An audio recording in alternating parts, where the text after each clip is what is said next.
ಜ್ಯೋತಿಷ್ಯ ಪಾಠಕ್ಕೆ ನಿಮ್ಮೆಲ್ಲರಿಗೂ ಸ್ವಾಗತ. ಕಳೆದ ಬಾರಿ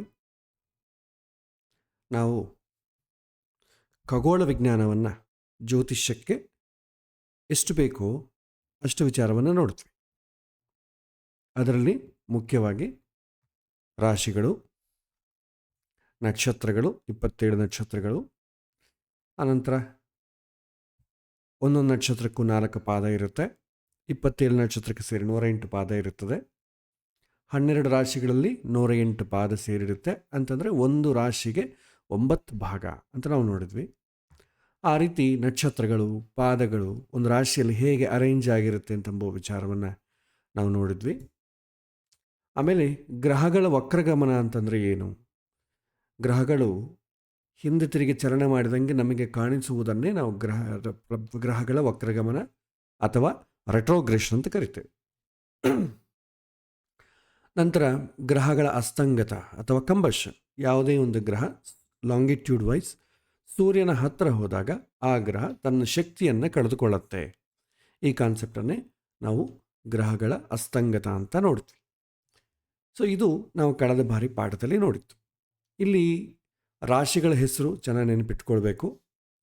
ನಕ್ಷತ್ರಗಳ ಹೆಸರುಗಳು ನೆನಪಿಟ್ಟುಕೊಂಡು ಬೈ ಹಾರ್ಟ್ ಮಾಡಿದರೆ ಮುಹೂರ್ತ ಭಾಗಕ್ಕೆ ತುಂಬ ಸುಲಭ ಆಗ್ತದೆ.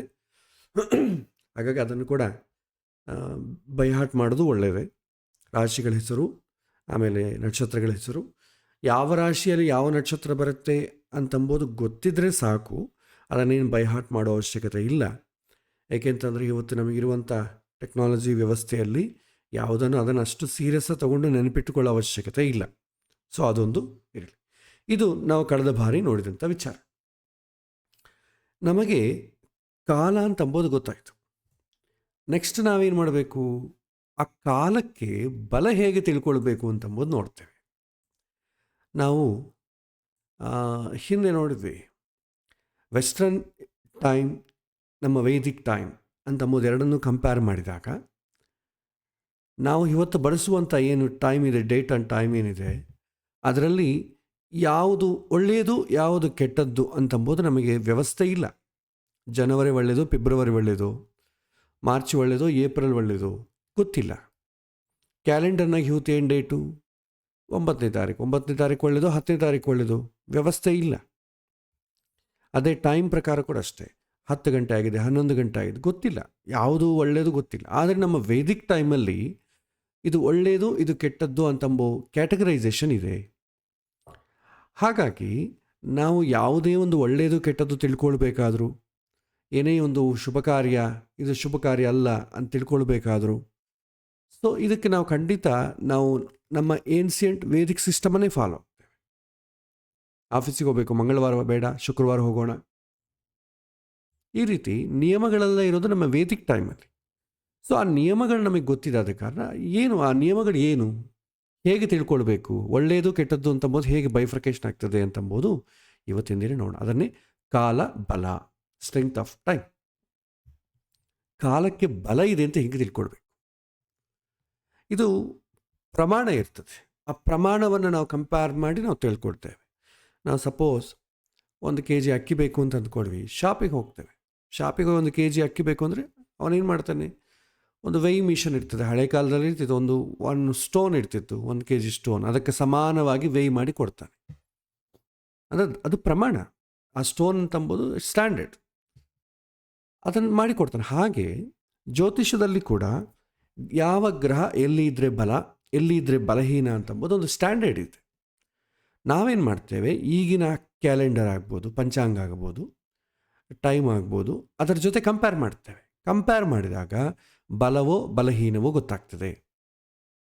ಸೊ ಇದು ಇವತ್ತಿನ ದಿನ ನಾವು ಕಾಲದ ಬಲದ ಬಗ್ಗೆ ತಿಳ್ಕೊಳ್ಳೋಣ. ಓಕೆ, ಕಾಲಬಲ ಬಗ್ಗೆ ಬಂದರೆ ನಮಗೆ ಗೊತ್ತಿದೆ, ಗ್ರಹಗಳೆಲ್ಲ ಕೂಡ ಸೂರ್ಯನ ಸುತ್ತು ತಿರುಗುತ್ತಾ ಇದೆ.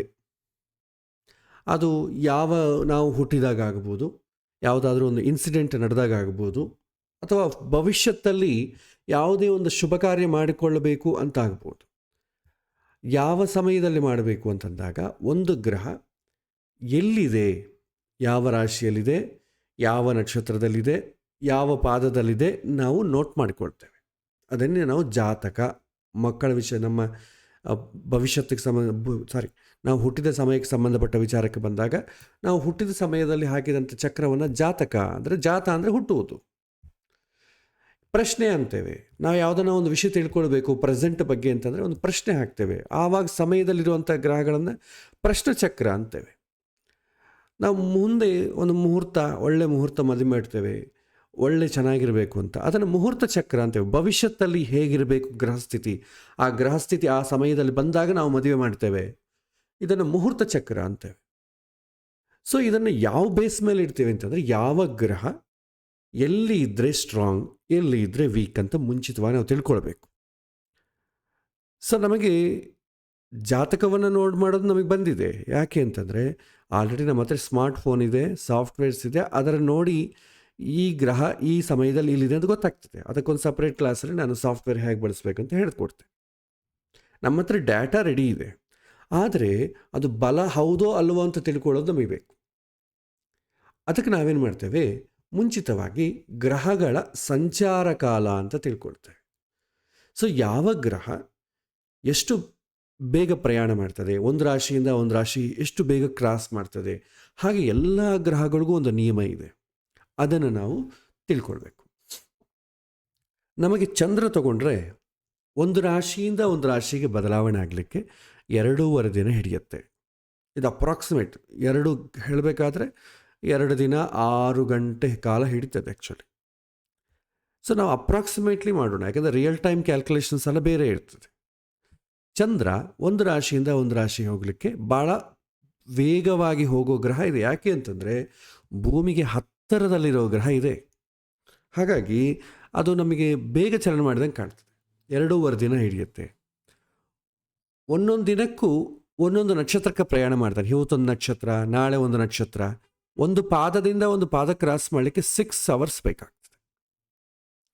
ಹಾಗೆ ನೆಕ್ಸ್ಟ್ ಇನ್ನೊಂದು ಗ್ರಹ ಬುಧ, ಚಂದ್ರನಿಗಿಂತಲೂ ಸ್ವಲ್ಪ ಸ್ಲೋ ಅನ್ನೋದು, 23 ದಿನ ಹಿಡಿಯುತ್ತೆ ಅಪ್ರಾಕ್ಸಿಮೇಟ್ಲಿ.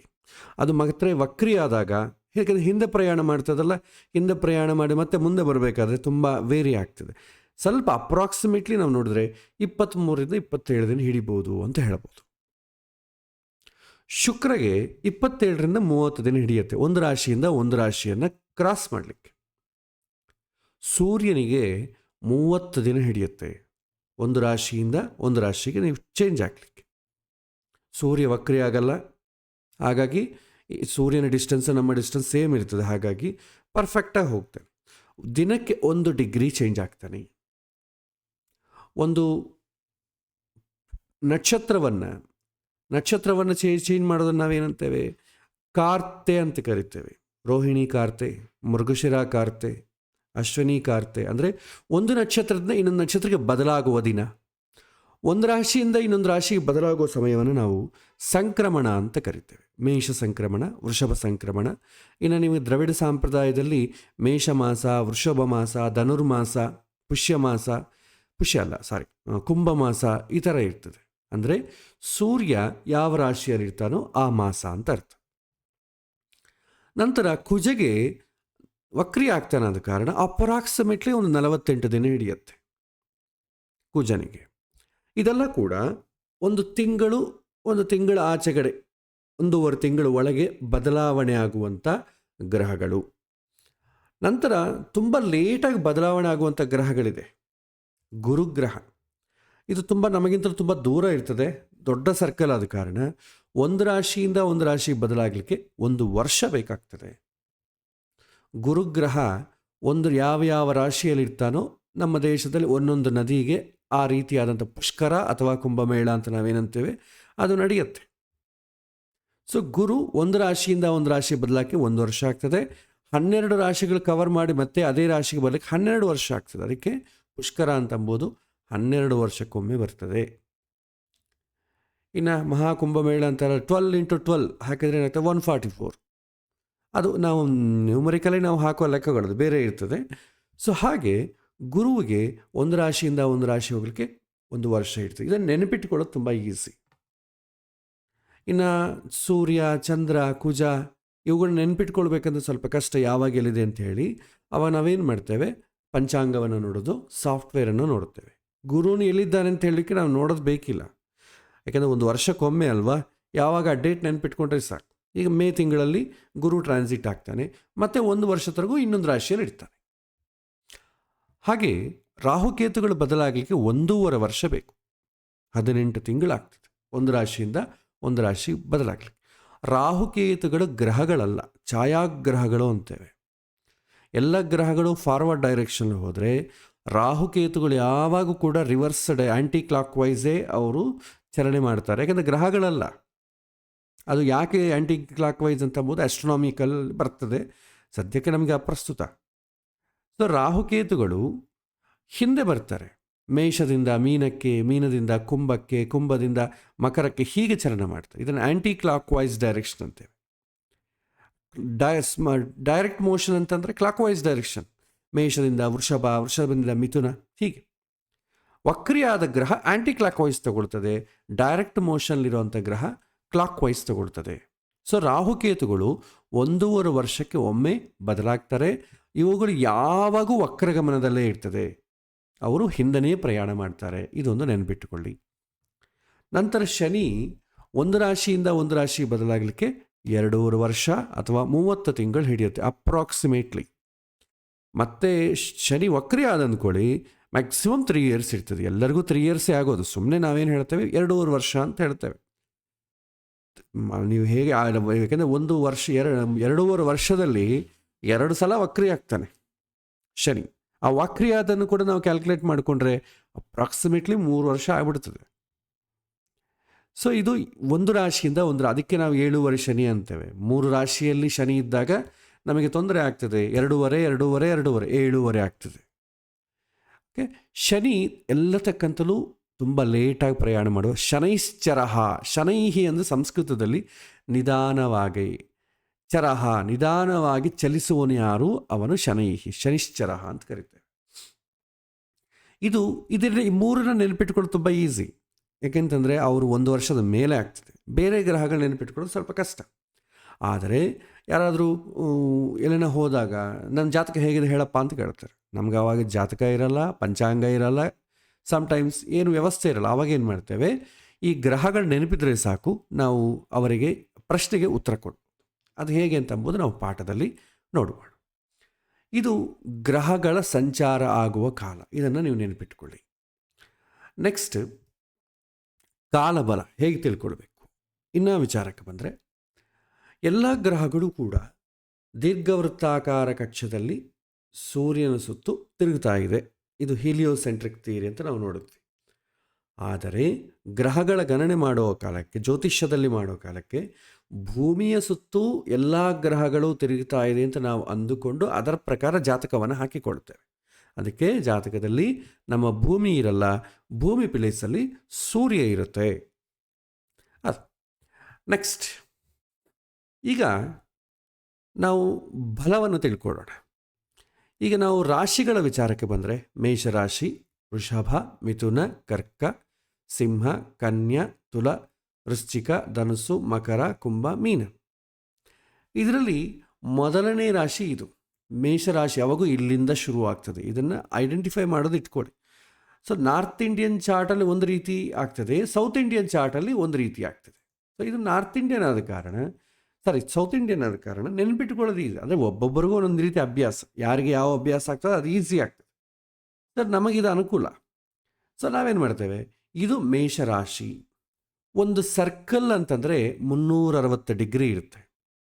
ಇಲ್ಲಿ ಗ್ರಹಗಳ ಚಲನೆ ಮಾಡ್ತಾ ಇದೆ ಅಂತಂದರೆ ನಮ್ಮ ಥರ ರೋಡ್ ಮೇಲೆ ಚಲನೆ ಮಾಡಿದಂಗೆ ಲೀನಿಯರ್ ಮೋಷನ್ ಅಲ್ಲ, ಆ್ಯಂಗ್ಯುಲರ್ ಮೋಷನ್ ಅಂತೇವೆ. ರೌಂಡ ಸುತ್ತುತ್ತಾ ಇರುತ್ತೆ. ಸೊ ನಾವು ಆ ಡಿಸ್ಟೆನ್ಸಲ್ಲಿ ಈ ಡಿಸ್ಟೆನ್ಸ್ ಕಿಲೋಮೀಟರ್ಸ್ ಜೊತೆ ಕಂಪೇರ್ ಮಾಡ್ತೇವೆ. ಇಲ್ಲಿ ಕಿಲೋಮೀಟರ್ಸ್ ಜೊತೆ ಕಂಪೇರ್ ಮಾಡಲಿಕ್ಕಾಗಲ್ಲ, ರೇಡಿಯಸ್ ಡಿಗ್ರೀಸ್ ಜೊತೆ ನಾವು ಕಂಪೇರ್ ಮಾಡ್ತೇವೆ. ಸೊ ಮೇಷರಾಶಿ ಡಿಸ್ಟೆನ್ಸ್ ಎಲ್ಲಿರುತ್ತೆ, ಎಷ್ಟಿರುತ್ತೆ ಅಂತಂದರೆ 0 to 30 ಡಿಗ್ರಿ. ಒಂದು ರಾಶಿ ಅಂತಂದರೆ 30 ಡಿಗ್ರಿ ಡಿಸ್ಟೆನ್ಸ್ ಅಂತ ತಿಳ್ಕೊಳ್ಳಿ. 12 ರಾಶಿ ಅಂದರೆ 360 ಡಿಗ್ರಿ. ಸೊ ಮೇಷರಾಶಿ 0 to 30 ಡಿಗ್ರಿ, ವೃಷಭ ರಾಶಿ 30 to 60, ಮಿಥುನ ರಾಶಿ 60 to 90, ಕರ್ಕ ರಾಶಿ 90 to 120, ಸಿಂಹ ರಾಶಿ 120 to 150. ಹೀಗೆ ಎಲ್ಲ ಅರೇಂಜ್ ಆಗಿರುತ್ತೆ. ಯಾಕಿದು ಬೇಕು ಅಂತಂದರೆ, ಒಂದು ಗ್ರಹ ಡಿಗ್ರಿ ನೋಡಿ ಅದು ಪ್ರಾರಂಭದಲ್ಲಿದೆಯೋ, ಮಧ್ಯದಲ್ಲಿದೆಯೋ, ಎಂಡಿಂಗಲ್ಲಿದೆಯೋ ಗೊತ್ತಾಗಬೇಕು. ಸೊ ಎಲ್ಲ ಹಾರೋಸ್ಕೋಪ್ಸಲ್ಲಿ ಏನು ಮಾಡ್ತಾರೆ, ಸಾಫ್ಟ್ವೇರ್ಸಲ್ಲಿ ಏನು ಮಾಡ್ತಾರೆ, ಒಂದು ರಾಶಿ ಅಂತಂದರೆ 30 ಡಿಗ್ರಿ ಅಂತ ಕೊಡ್ತಾರೆ. ಆ 30 ಡಿಗ್ರಿಲಿ ಅವ್ರು ಹೇಳ್ತಾರೆ ಎಷ್ಟು ಡಿಗ್ರಿಯಲ್ಲಿದೆ ಅಂತ ಹೇಳ್ತಾರೆ. 5 ಡಿಗ್ರಿಯಲ್ಲಿತ್ತು ಅಂತ ಅಂದ್ಕೊಳ್ಳಿ, ಇನ್ನು ಸ್ಟಾರ್ಟಿಂಗಲ್ಲಿದೆ ಅಂತ ಅರ್ಥ. 15 ಡಿಗ್ರಿ ಅಂತಂದರೆ ಮಧ್ಯದಲ್ಲಿದೆ, 25 ಡಿಗ್ರಿ ಇದೆ ಸ್ವಲ್ಪ ಕೊನೆ ಹಂತದಲ್ಲಿದೆ, 29 ಡಿಗ್ರಿ ಇದೆ ಅಂತಂದರೆ ಕೊನೆಯಲ್ಲಿದೆ, ಇನ್ನೇನು ಚೇಂಜ್ ಆಗುತ್ತೆ ಅಂತ ಅರ್ಥ. 0ಯಿಂದ 30 ಡಿಗ್ರಿ ಒಂದು ರಾಶಿ. ಹಾಗಾಗಿ ಎಲ್ಲ ಗ್ರಹಗಳು 30 ಡಿಗ್ರಿ ಒಳಗೆ ಕೊಡ್ತಾರೆ. ಕೆಲವಿನ ಈಸ್ಟರ್ನ್ ಸಾಫ್ಟ್ವೇರ್ಸಲ್ಲಿ, ವೆಸ್ಟರ್ನ್ ಸಾಫ್ಟ್ವೇರ್ಸ್ ಏನು ಮಾಡ್ತಾರೆ, ಅವರು ಈ ರೀತಿ 250 ಡಿಗ್ರಿ ಅಂತ ಕೊಡ್ತಾನೆ. 250 ಡಿಗ್ರಿ ಅಂತಂದು ಎಲ್ಲಿ ಬರ್ತದೆ, ಧನುಸ್ಸು ರಾಶಿಯಲ್ಲಿ ಬರ್ತದೆ, 240ರಿಂದ 270. ಬಟ್ ಅದು ನಮ್ಮ ಇಂಡಿಯನ್ ಸಾಫ್ಟ್ವೇರ್ಸಲ್ಲಿ ಎಲ್ಲಿ ಕೊಡೋದಿಲ್ಲ, ಹಾಗಾಗಿ ತೊಂದರೆ ಇಲ್ಲ. ಸೊ ಒಂದು ರಾಶಿ ಅಂತಂದರೆ 30 ಡಿಗ್ರಿ ಅಂತ ಅಂದ್ಕೊಳ್ಳಿ. ಒಂದು ಗ್ರಹ ಪಕ್ಕದಲ್ಲಿ ಒಂದು ಡಿಗ್ರಿಯನ್ನು ಕೊಟ್ಟಿದ್ದಾರೆ ಅಂತಂದರೆ 30 ಡಿಗ್ರಿ ಒಳಗೆ ಅದು ಎಲ್ಲಿದೆ, ಪ್ರಾರಂಭದಲ್ಲಿದೆಯೋ, ಮಧ್ಯದಲ್ಲಿದೆಯೋ, ಕೊನೆಯಲ್ಲಿದೆಯೋ. ಅದರ ಪ್ರಕಾರ ನಮಗೆ ಗ್ರಹಗಳ ಸಂಚಾರ ಕಾಲ ಗೊತ್ತಾದ ಕಾರಣ ಈಸಿ. ಈಗ ಶನಿ ಅಂದ್ಕೊಳ್ಳಿ 29 ಡಿಗ್ರಿಲಿದ್ದಾನೆ ಅಂತಂದರೆ ಇನ್ನೇನು ಬದಲಾಗ್ತಾನೆ ಅಂತ ಅರ್ಥ. ಚಂದ್ರ ಆದರೆ ನಿಮಗೆ 2-2.5 ದಿನಕ್ಕೊಮ್ಮೆ ಬದಲಾಗಿಬಿಡ್ತದೆ. ಅದು ಫಾಸ್ಟಾಗಿ ಹೋಗುವಂಥ ಗ್ರಹ. ಇದನ್ನು ಜಸ್ಟ್ ಒಂದು ಐಡಿಯಾ ಕಾಲ ಬಲಕ್ಕೆ ಇದು ಬೇಕಾಗ್ತದೆ. ಸೊ ನೆನ್ಪಿಟ್ಕೊಳ್ಳಿ, ಒಂದು ರಾಶಿ ಅಂತಂದರೆ 30 ಡಿಗ್ರಿ, ಇದನ್ನು ನೆನ್ಪಿಟ್ಕೊಳ್ಳಿ. ನೆಕ್ಸ್ಟ್, ಈಗ 12 ರಾಶಿಗಳು ಸೇರಿ ಒಂದು ರಾಶಿ ಅಂದರೆ 30 ಡಿಗ್ರಿ, 12 ರಾಶಿಗಳು ಅಂತಂದರೆ 360 ಡಿಗ್ರಿ.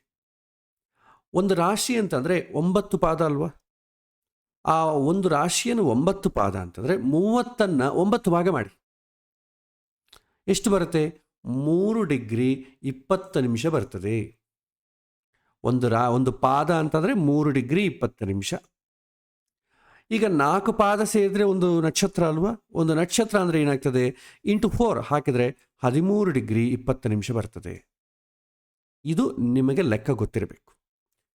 ಒಂದು ರಾಶಿ ಅಂತಂದರೆ 30 ಡಿಗ್ರಿ, 12 ರಾಶಿ ಅಂತಂದರೆ 360 ಡಿಗ್ರಿ ಇಂಟು 12. ಒಂದು ರಾಶಿಯಲ್ಲಿ 9 ಪಾದ ಇರ್ತಾದ ಕಾರಣ ಒಂದು ಪಾದಕ್ಕೆ ಎಷ್ಟು ಬರುತ್ತೆ ಅಂದರೆ 30 ಡಿವೈಡೆಡ್ ಬೈ 9 ಹಾಕಿದರೆ ನಿಮಗೆ 3 ಡಿಗ್ರಿ 20 ನಿಮಿಷ ಬರ್ತದೆ. ಒಂದು ನಕ್ಷತ್ರ ಅಂತಂದರೆ 4 ಪಾದ ಆದ ಕಾರಣ ಇದಕ್ಕೆ ಇಂಟು 4 ಮಾಡಿದರೆ ಅಂದ್ಕೊಳ್ಳಿ, ಒಂದು ನಕ್ಷತ್ರಕ್ಕೆ ಎಷ್ಟು ಡಿಸ್ಟೆನ್ಸ್ ಅಂತ ಬರುತ್ತೆ, 30 ಡಿಗ್ರಿ, 13 ಡಿಗ್ರಿ 20 ನಿಮಿಷ ಒಂದು ನಕ್ಷತ್ರ. ಇದನ್ನು ಒಂದು ಲೆಕ್ಕ ಇದು, ಇದನ್ನು ನೆನಪಿಟ್ಕೊಳ್ಳೋದು ತುಂಬ ಉತ್ತಮ. ಯಾಕೆಂದರೆ ಸ್ವಲ್ಪ ಡೀಪಾಗಿ ಕ್ಯಾಲ್ಕುಲೇಷನ್ ಮಾಡೋ ಕಾಲಕ್ಕೆ ಡಿಗ್ರೀಸ್ ನೋಡಿದ ತಕ್ಷಣ ಹೆದರಬಾರ್ದು, ಇದು ಎಲ್ಲಿದೆ ಏನಿದೆ ಅಂತ ತಿಳ್ಕೊಳ್ಬೇಕು ನಾವು. ಯಾಕೆಂದರೆ ಹಿಂದಿನ ಕಾಲದಲ್ಲಾದ್ರೆ ಗಳಿಗೆ ವಿಗಳಿಗೆ ಇದರಲ್ಲಿ ಮಾಡ್ತಿದ್ರು, ಈಗ ನಮಗೆ ಆ ವ್ಯವಸ್ಥೆ ಇಲ್ಲ. ಈಗ ನಾವು ಡಿಗ್ರೀಸ್ ಪ್ರಕಾರನೇ ಮಾಡಬೇಕಾಗ್ತದೆ. ಓಕೆ, ನೆಕ್ಸ್ಟ್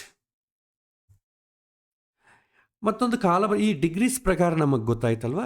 ಈಗ ಕಾಲ ಬಲ ಹೇಗೆ ತಿಳ್ಕೊಳ್ಬೇಕು? ಒಂದು ಗ್ರಹ ಯಾವಾಗ ಬಲ ಇರ್ತದೆ, ಸ್ಟ್ರಾಂಗ್ ಯಾವಾಗಿರುತ್ತೆ? ಈಗ ನಮ್ಮ ವಿಷಯಕ್ಕೆ ಬರೋಣ. ಒಬ್ಬ ಮನುಷ್ಯ ಯಾವಾಗ ಸ್ಟ್ರಾಂಗ್ ಆಗಿರ್ತಾನೆ? ಸ್ಟ್ರಾಂಗ್ ಆಗಿರಬೇಕಾದ್ರೆ ಫಸ್ಟು ಅವನ ಮನೇಲಿದ್ದರೆ ಅವನು ಸ್ಟ್ರಾಂಗ್. ಈಗ ನನ್ನ ಮನೇಲಿ ನಾನು ಸ್ಟ್ರಾಂಗ್, ಯಾರ ಮಕ್ಕಳೇ ಆಗಲಿ ಅವ್ರವ್ರ ಮನೆಗೆ ತುಂಬ ಬಲವಂತವಾಗೇ ಇರ್ತಾರೆ, ಬೇರೆಯವ್ರ ಮನೆಗೆ ಬಲವಂತವಾಗಿರಲ್ಲ, ಅಂದರೆ ಏನು ಸ್ಟ್ರಾಂಗ್ ಆಗಿರಲ್ಲ. ಸೊ ನಾನು ಸ್ಟ್ರಾಂಗ್ ಆಗಬೇಕು ಅಂತಂದರೆ ಒಂದೇ ನಮ್ಮ ಮನೆಯಲ್ಲೇ ನಾನು ಸ್ಟ್ರಾಂಗ್, ನಾನು ಓನ್ ಆಗಿ ನಮ್ಮ ಮನೆಗೆ ನಾನು ಯಜಮಾನನಾಗಿರಬೇಕು, ಆವಾಗ ಸ್ಟ್ರಾಂಗ್. ಇಲ್ಲ ನೆಕ್ಸ್ಟ್ ಏನು ಬೇಕು, ನನಗೆ ಪವರ್ ಆದರೂ ಇರಬೇಕು. ನನಗೆ ಪವರ್ ಇದ್ರೂ ಸ್ಟ್ರಾಂಗ್. ಈಗ ಯಾವುದೋ ಒಂದು MLA ಆದಿ ಅಂತ ಅಂದ್ಕೊಳ್ಳಿ, ಒಂದು ಕಾನ್ಸ್ಟಿಟ್ಯೂನ್ಸಿಗೆ ಸ್ಟ್ರಾಂಗ್. MP ಆದರೆ MP ಕಾನ್ಸ್ಟಿಟ್ಯೂನ್ಸಿಗೆ ಸ್ಟ್ರಾಂಗ್. CM ಆದ ಅಂದ್ಕೊಳ್ಳಿ, ಇಡೀ ಸ್ಟೇಟ್ಗೆ ಸ್ಟ್ರಾಂಗ್ ಆಗ್ತಾನೆ. PM ಆದರೆ ಇಡೀ ದೇಶಕ್ಕೆ ಸ್ಟ್ರಾಂಗ್ ಆಗ್ತಾನೆ. ಇಂದ್ರ ಪದವಿಯನ್ನು ತಗೊಂಡ್ರೆ ಇಡೀ ಲೋಕಕ್ಕೆ ಸ್ಟ್ರಾಂಗ್ ಆಗ್ಬೋದು. ಹಾಗೆ ನಾವು ಇರುವಂಥ ಪ್ಲೇಸು ಪೊಸಿಷನ್ ಮೇಲೆ ನಾವು ಸ್ಟ್ರಾಂಗಾ ವೀಕಾ ಗೊತ್ತಾಗ್ತದೆ. ನಾವು ನಮ್ಮ ಮನೇಲಿ ಇದ್ದೀವಿ ಅಂತ ಅಂದ್ಕೊಳ್ಳಿ, ಆರಾಮಾಗಿರ್ತೇವೆ. ಓನ್ ಹೌಸಲ್ಲಿದ್ದರೆ ಒಂದು ರೀತಿ, ಓನ್ ಹೌಸಲ್ಲಿದ್ದರೆ ನಾನು ಏನು ಬೇಕಾದ್ರೂ ಚೇಂಜ್ ಮಾಡ್ಕೊಳ್ಬೋದು. ಈ ಗೋಡೆ ಬೇಡ ತೆಗೆದುಬಿಟ್ಟು ಇನ್ನೊಂದು ಗೋಡೆ ಹಾಕೋದು. ರೆಂಟ್ ಹೌಸಲ್ಲಾದರೆ ನಮ್ಮ ಮನೆಯೇ, ಆದರೆ ಸ್ವಲ್ಪ ಪ್ರೈವಸಿ ಕಡಿಮೆ ಇರ್ತದೆ. ಮನೆಯನ್ನು ಬಳಸ್ಕೊಳ್ಬೇಕಷ್ಟೇ, ಮನೆಯಲ್ಲಿ ಮಾಡಿಫಿಕೇಷನ್ಸ್ ಮಾಡೋಂಗಿಲ್ಲ. ಅದೇ ಬಂಧು ಬಳಗದ ಮನೆಗೆ ಹೋಗಿದ್ದೀವಿ ಅಂದ್ಕೊಳ್ಳಿ, ಆವಾಗ ಒಂದು ರೀತಿ ಅವ್ರು ಹೇಳ್ತಾರೆ ನಿಮ್ಮ ಮನೆ ಅಂತ ತಿಳ್ಕೊಳ್ರಿ, ನೀವೇನು ಚಿಂತೆ ಮಾಡಬೇಡಿ ಅಂತಂದರೆ ಅರ್ಥ ಏನು, ಫ್ರೀ ಆಗಿರಿ ಅಂತ ಅರ್ಥ. ನಮ್ಮ ಮನೆ ಅಂತಂದರೆ ನಾವು ಮನೆಗೆ ಹೋಗಿ ಯಾವ ಬೇಕಾದ್ರೆ ಬೀರುವ ಓಪನ್ ಮಾಡ್ಬೋದು. ಹೋದವ್ರ ಮನೆ ಬೀರುವ ಓಪನ್ ಮಾಡ್ಲಿಕ್ಕೆ ಆಗ್ತದೆ? ಅವ್ರ ಮನೆ ಅವ್ರು ಮಾಡಿದಾಗ ನಾವು ಮಾಡೋಕ್ಕಾಗ್ತದೆ, ಆಗಲ್ಲ.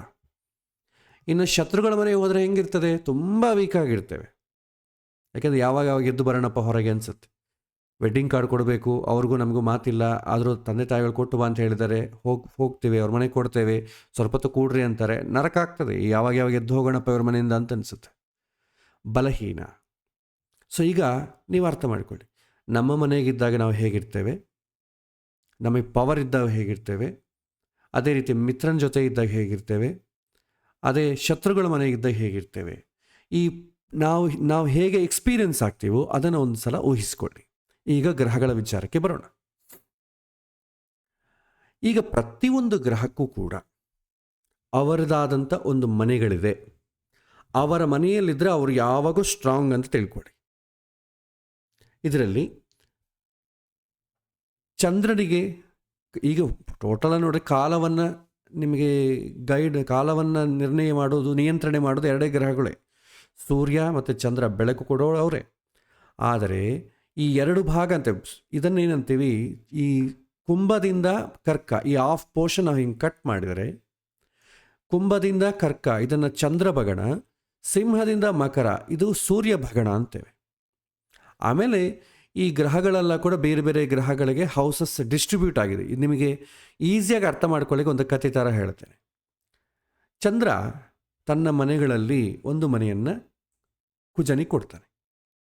ಸೂರ್ಯ ಕೂಡ ಎಕ್ಸಾಕ್ಟ್ಲಿ ನಮಗೆ ಕಾಣೋ ವಿಚಾರದಲ್ಲಿ ಆಪೋಸಿಟ್, ವೃಶ್ಚಿಕವನ್ನು ಕುಜನಿಗೆ ಕೊಟ್ಬಿಡ್ತಾನೆ. ಅದೇ ರೀತಿ ಚಂದ್ರ ವೃಷಭ ರಾಶಿಯನ್ನು ಶುಕ್ರನಿಗೆ ಕೊಟ್ಟರೆ, ಸೂರ್ಯ ತುಲಾ ರಾಶಿಯನಿಗೆ ಶುಕ್ರನಿಗೆ ಕೊಡ್ತಾನೆ.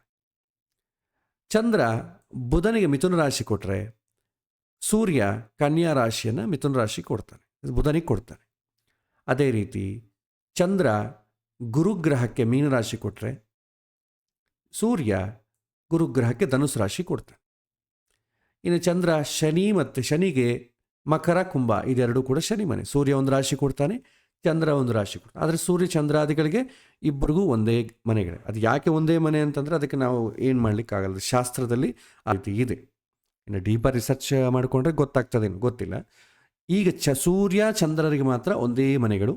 ಉಳಿದ ಎಲ್ಲ ಗ್ರಹಗಳಿಗೂ ಕೂಡ ಎರಡೆರಡು ಮನೆಗಳಿದೆ. ಇದು ಓನ್ ಹೌಸ್ ಅಂತೇವೆ, ಸ್ವಕ್ಷೇತ್ರ ಅಂತ ಕರಿತೇವೆ. ಅವರ ಮನೆಗಳಲ್ಲಿ ಅವರಿದ್ದರೆ ತುಂಬ ಬಲ. ಯಾಕೆಂದರೆ ಗ್ರಹಗಳು ತಿರುಗ್ತಾ ಇರ್ತವೆ, ಅವ್ರ ಮನೆಗೆ ಬಂತು ಅಂದ್ಕೊಳ್ಳಿ, ಸ್ಟ್ರಾಂಗ್ ಜಾಸ್ತಿ. ಸಣ್ಣ ಮಕ್ಕಳು ಮ್ಯೂಸಿಕಲ್ ಚೇರ್ಸ್ ಆಡ್ತಿರ್ತಾರೆ, ಒಂದೊಂದು ಚೇರ್ ತೆಗೆದು ಬಿಡ್ತಾ ಇರ್ತಾರೆ. ಅವ್ರಿಗೆ ಕೊನೆಗೆ ಯಾರಿಗೆ ಸೀಟ್ ಸಿಗ್ತದೋ ಅವನು ಸ್ಟ್ರಾಂಗ್ ಅಂತ ಇರ್ತಾರೆ. ಸೀಟ್ ಸಿಗಬೇಕು. ಇಲ್ಲಿ ಅವರಿಗೆ ಮನೆ ಸಿಕ್ಕಿದ್ರೆ ಸ್ಟ್ರಾಂಗ್. ಕಾಲವಶಾತು ತಿರುಗ್ತಾ ಗ್ರಹಗಳೆಲ್ಲ ಅವರವರ ಮನೆಗೆ ಯಾವ ಬರ್ತಾರೋ ಅವರು ಸ್ಟ್ರಾಂಗ್ ಆಗ್ತಾರೆ. ಸೊ ಒಂದ್ಸಲ ಹೇಳ್ತೇನೆ, ಮೇಷ ವೃಶ್ಚಿಕ ರಾಶಿಗಳಿಗೆ ಕುಜಾಧಿಪತಿ, ವೃಷಭ ತುಲಾ ರಾಶಿಗಳಿಗೆ ಶುಕ್ರಾಧಿಪತಿ, ಮಿಥುನ ಕನ್ಯಾ ರಾಶಿಗಳಿಗೆ ಬುಧಾಧಿಪತಿ, ಕರ್ಕರಾಶ್ಯಾಧಿಪತಿ ಚಂದ್ರ, ಸಿಂಹರಾಶ್ಯಾಧಿಪತಿ ಸೂರ್ಯ, ಧನುಸ್ಸು ಮೀನರಾಶಿಗಳಿಗೆ ಗುರು, ಮಕರ ಕುಂಭ ರಾಶಿಗಳಿಗೆ ಶನಿ ಅಧಿಪತಿ. ಇದನ್ನು ನೆನ್ಪಿಟ್ಕೊಳ್ಳೋಕ್ಕೆ ಇನ್ನೊಂದು ಮಾರ್ಗ ಇದೆ. ನಾವು ಗ್ರಹಗಳ ಸ್ಪೀಡ್ ನಾವು ನೋಡಿದ್ವಲ್ಲ, ಚಂದ್ರನಿಗಿಂತ ಬುಧ ಸ್ಲೋ, ಬುಧನಿಗಿಂತ ಶುಕ್ರ ಸ್ಲೋ, ಶುಕ್ರನಿಗಿಂತ ಕುಜ ಸ್ಲೋ, ಕುಜನಿಗಿಂತ ಗುರು ಸ್ಲೋ, ಗುರುವಿಗಿಂತ ಎಲ್ಲದಕ್ಕಿಂತ ಸ್ಲೋ ಶನಿ. ಇದು ಹೇಗೆ ಅರೇಂಜ್ ಆಗಿರುತ್ತೆ ಅಂತಂದರೆ depends on there speed. So ಒಂದು ಚಂದ್ರ ಗೊತ್ತಾದರೆ ಉಳಿದೆಲ್ಲ ಗ್ರಹಗಳು ಬಂದ್ಬಿಡ್ತದೆ. ಸೊ ಚಂದ್ರನಿಂದ ನೆಕ್ಸ್ಟ್ ಹೌಸ್ ಬಂದು ಬುಧ, ಚಂದ್ರನಿಗಿಂತಲೂ ಸ್ವಲ್ಪ ಸ್ಲೋ, ಬುಧನಿಗಿಂತ ಸ್ಲೋ ಶುಕ್ರ. ಸೊ ಈ ಮನೆಗಳು ಕೊಟ್ಟಿರೋದು ಆ ಲಾಜಿಕ್ ಮೇಲೆ ಕೊಟ್ಟಿದ್ದಾರೆ. ಶನಿಗಿಂತ ಫಾಸ್ಟ್ ಒಂದು ಗುರು, ಗುರುವಿಗಿಂತ ಫಾಸ್ಟ್ ಕುಜ, ಕುಜಗಿಂತ ಫಾಸ್ಟ್ ಶುಕ್ರ, ಶುಕ್ರಗಿಂತ ಫಾಸ್ಟ್ ಬುಧ, ಬುಧನಿಗಿಂತಲೂ ಫಾಸ್ಟ್ ಚಂದ್ರ. ಇದು ಪ್ರಾರಂಭದಲ್ಲಿ ನಿಮಗೆ ಕನ್ಫ್ಯೂಸ್ ಆಗ್ತದೆ. ಸ್ವಲ್ಪ ದಿನ ಆಗೋದನ್ನು ನೋಡ್ತಾ ಇದ್ದರೆ ಇದನ್ನು ನೀವು ಬೈ ಹಾರ್ಟ್ ಮಾಡಲೇಬೇಕು. ಇಲ್ಲದ್ರೆ ಒಂದು ಗ್ರಹ ಬಲವಾಗಿದೆಯೋ ಇಲ್ವೋ ನಿಮಗೆ ಗೊತ್ತಾಗೋದಿಲ್ಲ. ಗ್ರಹಗಳು ಸ್ವಕ್ಷೇತ್ರ ಬರಬೇಕು. ಇದನ್ನು ಪೇಪರ್ ಮೇಲೆ ಪ್ರಾಕ್ಟೀಸ್ ಮಾಡಿ ನೀವು ಕಲಿಬೇಕಾಗ್ತದೆ. ಯಾವ ಗ್ರಹಕ್ಕೆ ಯಾವ ಸ್ವಕ್ಷೇತ್ರ ಅಂತಂದರೆ ಆ ಗ್ರಹದ ಹೆಸರು ಹೇಳಿದ್ರೆ ಸಾಕು, ಆ ಮನೆಗಳ ಹೆಸರು ಬಂದ್ಬಿಡ್ಬೇಕು. ಸೊ ಆ ರೀತಿ ನೀವು ಪ್ರಾಕ್ಟೀಸ್ ಮಾಡಿ. ಇನ್ನು ನಮಗೆ ಪ್ರೆಡಿಕ್ಷನ್ ಮಾಡಲಿಕ್ಕೆ ಇನ್ನು ಸುಮಾರು ಒಂದು 9-10 ಕ್ಲಾಸ್ ಆಗ್ತದೆ. ಸೊ 10 ಕ್ಲಾಸ್ ಅಂದರೆ ನಮಗೆ 2.5 ಮಂತ್, ಇನ್ನು 2.5 ತಿಂಗಳಿದೆ. ಇದನ್ನು ಅಷ್ಟರೊಳಗೆ ನೀವು ಬೈ ಹಾರ್ಟ್ ಮಾಡಿಬಿಡಿ. Next exaltation. ನಾನು ಹೇಳಿದ್ನಲ್ಲ, ನನ್ನ ಮನೆಗೆ ನಾ ಇದ್ದರೆ ಬಲ, ಇಲ್ಲ ನನ್ನ ಮನೆಗೆ ನಾನು ಇಲ್ಲದ್ರೂ ಪವರ್ ಇರಬೇಕು. ನನಗೆ ಯಾವುದೋ ಒಂದು CM PM ಆಗಿರ್ಬೇಕು. ಪವರ್ ಇದ್ರೂ ಕೂಡ ನಾನೇ ಸ್ಟ್ರಾಂಗ್. ಸೊ ಹಾಗೆ ಎಲ್ಲ ಗ್ರಹಗಳು ಕೂಡ ಕೆಲವಿನ ಕಡೆ ಪವರ್ ಇರುತ್ತೆ. ಅದನ್ನೇ ನಾವೇನಂತೀವಿ ಉಚ್ಚ ಸ್ಥಾನ ಅಂತ ಕರಿತೇವೆ, ಎಕ್ಸಾಲ್ಟೇಷನ್ ಹೌಸ್. ತಿರುಗ್ತಾ ಒಂದು ಪರ್ಟಿಕ್ಯುಲರ್ ಪಾಯಿಂಟಿಗೆ ಬಂದಾಗ ಆ ಗ್ರಹಕ್ಕೆ 100% ಸ್ಟ್ರೆಂಗ್ತ್ ಇರುತ್ತೆ. ಸೊ 100% ಸ್ಟ್ರೆಂಗ್ತ್ ಇರುತ್ತೆ ಅಂತಂದರೆ ಎಲ್ಲೋ ಒಂದು ಕಡೆ ಜೀರೋ ಕೂಡ ಆಗ್ತದೆ. ಸೊ ಜೀರೋ ಅಂದರೆ ಸ್ಟಾರ್ಟ್ ಆಗ್ತದೆ. ಸೊ ಹಾಗೆ ಸೂರ್ಯ ಮೇಷರಾಶಿಗೆ ಯಾವಾಗ ಬರ್ತಾನೋ ಆವಾಗ 100% ಸ್ಟ್ರೆಂಗ್ತ್ ಇರುತ್ತೆ ಒಂದು ಪರ್ಟಿಕ್ಯುಲರ್ ಪಾಯಿಂಟಲ್ಲಿ. ಆ ಪಾಯಿಂಟ್ ಏನಂತ ನಾನು ಹೇಳ್ತೇನೆ. ಸೂರ್ಯ ಮೇಷರಾಶಿಯಲ್ಲಿ ಉಚ್ಚಸ್ಥಾನ. ಅದೇ ರೀತಿ ಚಂದ್ರಗೆ ವೃಷಭ ರಾಶಿಯಲ್ಲಿ ಉಚ್ಚಸ್ಥಾನ. ಒಂದೊಂದು ಗ್ರಹಕ್ಕೂ ಒಂದೊಂದು ಮನೆ ಸ್ಟ್ರಾಂಗ್ ಆಗ್ತಾರೆ. ರಾಹುವಿಗೆ ಮಿಥುನ, ಸಮ್ ಬುಕ್ಸಲ್ಲಿ ರಾಹುವಿಗೆ ವೃಷಭ ಅಂತಲೂ ಇದೆ, ಹೆಚ್ಚಿನ ಬುಕ್ಸಲ್ಲಿ ಮಿಥುನ ಅಂತಿದೆ. ಸೊ ಅದು ನಿಮ್ಮ ಅನುಭವಕ್ಕೆ ಹೇಗೆ ಬೇಕಾದ್ರೆ ತಗೊಳ್ಬೋದು. ರಾಹುವು ಮಿಥುನ ರಾಶಿಯಲ್ಲಿ ಉಚ್ಚಸ್ಥಾನ, ಕರ್ಕ ರಾಶಿಯಲ್ಲಿ ಗುರುಗ್ರಹ ಉಚ್ಚಸ್ಥಾನ ಆಗ್ತದೆ, ಸಿಂಹ ರಾಶಿಯಲ್ಲಿ ಯಾರೂ ಇಲ್ಲ. ಆಮೇಲೆ ಕನ್ಯಾ ರಾಶಿಯಲ್ಲಿ ಬಂದು ಬುಧ ಉಚ್ಚಸ್ಥಾನ, ಶನಿ ಬಂದು ತುಲಾ ರಾಶಿಯಲ್ಲಿ ಉಚ್ಚಸ್ಥಾನ, ಕೇತು ಬಂದು ಧನುಸು ರಾಶಿಯಲ್ಲಿ ಉಚ್ಚಸ್ಥಾನ, ಕುಜ ಬಂದು ಮಕರ ರಾಶಿಯಲ್ಲಿ ಉಚ್ಚಸ್ಥಾನ, ಶುಕ್ರ ಬಂದು ಮೀನ ರಾಶಿಯಲ್ಲಿ ಉಚ್ಚಸ್ಥಾನ. ಇಲ್ಲಿ ಆಪೋಸಿಟ್ ಹೌಸ್ ಅಂದರೆ ಏನು? ಈಗ ಒಂದು ಚಕ್ರ ಅಂತಂದರೆ 360 ಡಿಗ್ರಿ ಅಲ್ವಾ? ಒಂದು ಸರ್ಕಲ್ ಇದೆ. ಈ ಸರ್ಕಲನ್ನೇ ನಾವು ಈ ಥರ ಸ್ಕ್ವೈರ್ ಥರ ಹಾಕ್ಕೊಂಡಿದ್ದೇವೆ. ಸೊ 360 ಡಿಗ್ರಿಯಲ್ಲಿ ಎಕ್ಸಾಕ್ಟ್ಲಿ ಆಪೋಸಿಟ್ ಅಂದರೆ ನಾವೇನಂತೇವೆ ಅಂದರೆ 180 ಡಿಗ್ರೀಸ್ ಅಂತೇವೆ. 180 ಡಿಗ್ರೀಸ್ ಈಸ್ ಆಪೋಸಿಟ್. ಸೊ ನಾವು ಇಲ್ಲಿ ಸಪೋಸ್ 0 ಅಂತ ಶುರು ಆಯಿತು ಅಂತ ಇಟ್ಕೊಳ್ಳೋಣ. ಇಲ್ಲಿ 0 ಡಿಗ್ರೀಸ್ ಅಂತ ಶುರು ಆಯಿತು ಅಂತ ಇಟ್ಕೊಂಡ್ರೆ ಇಲ್ಲಿಂದ 0 to 30, 30 to 60, 60 to 90, 90 to 120, ಇಲ್ಲಿಗೆ 120 ಡಿಗ್ರೀಸ್ ಆಯಿತು.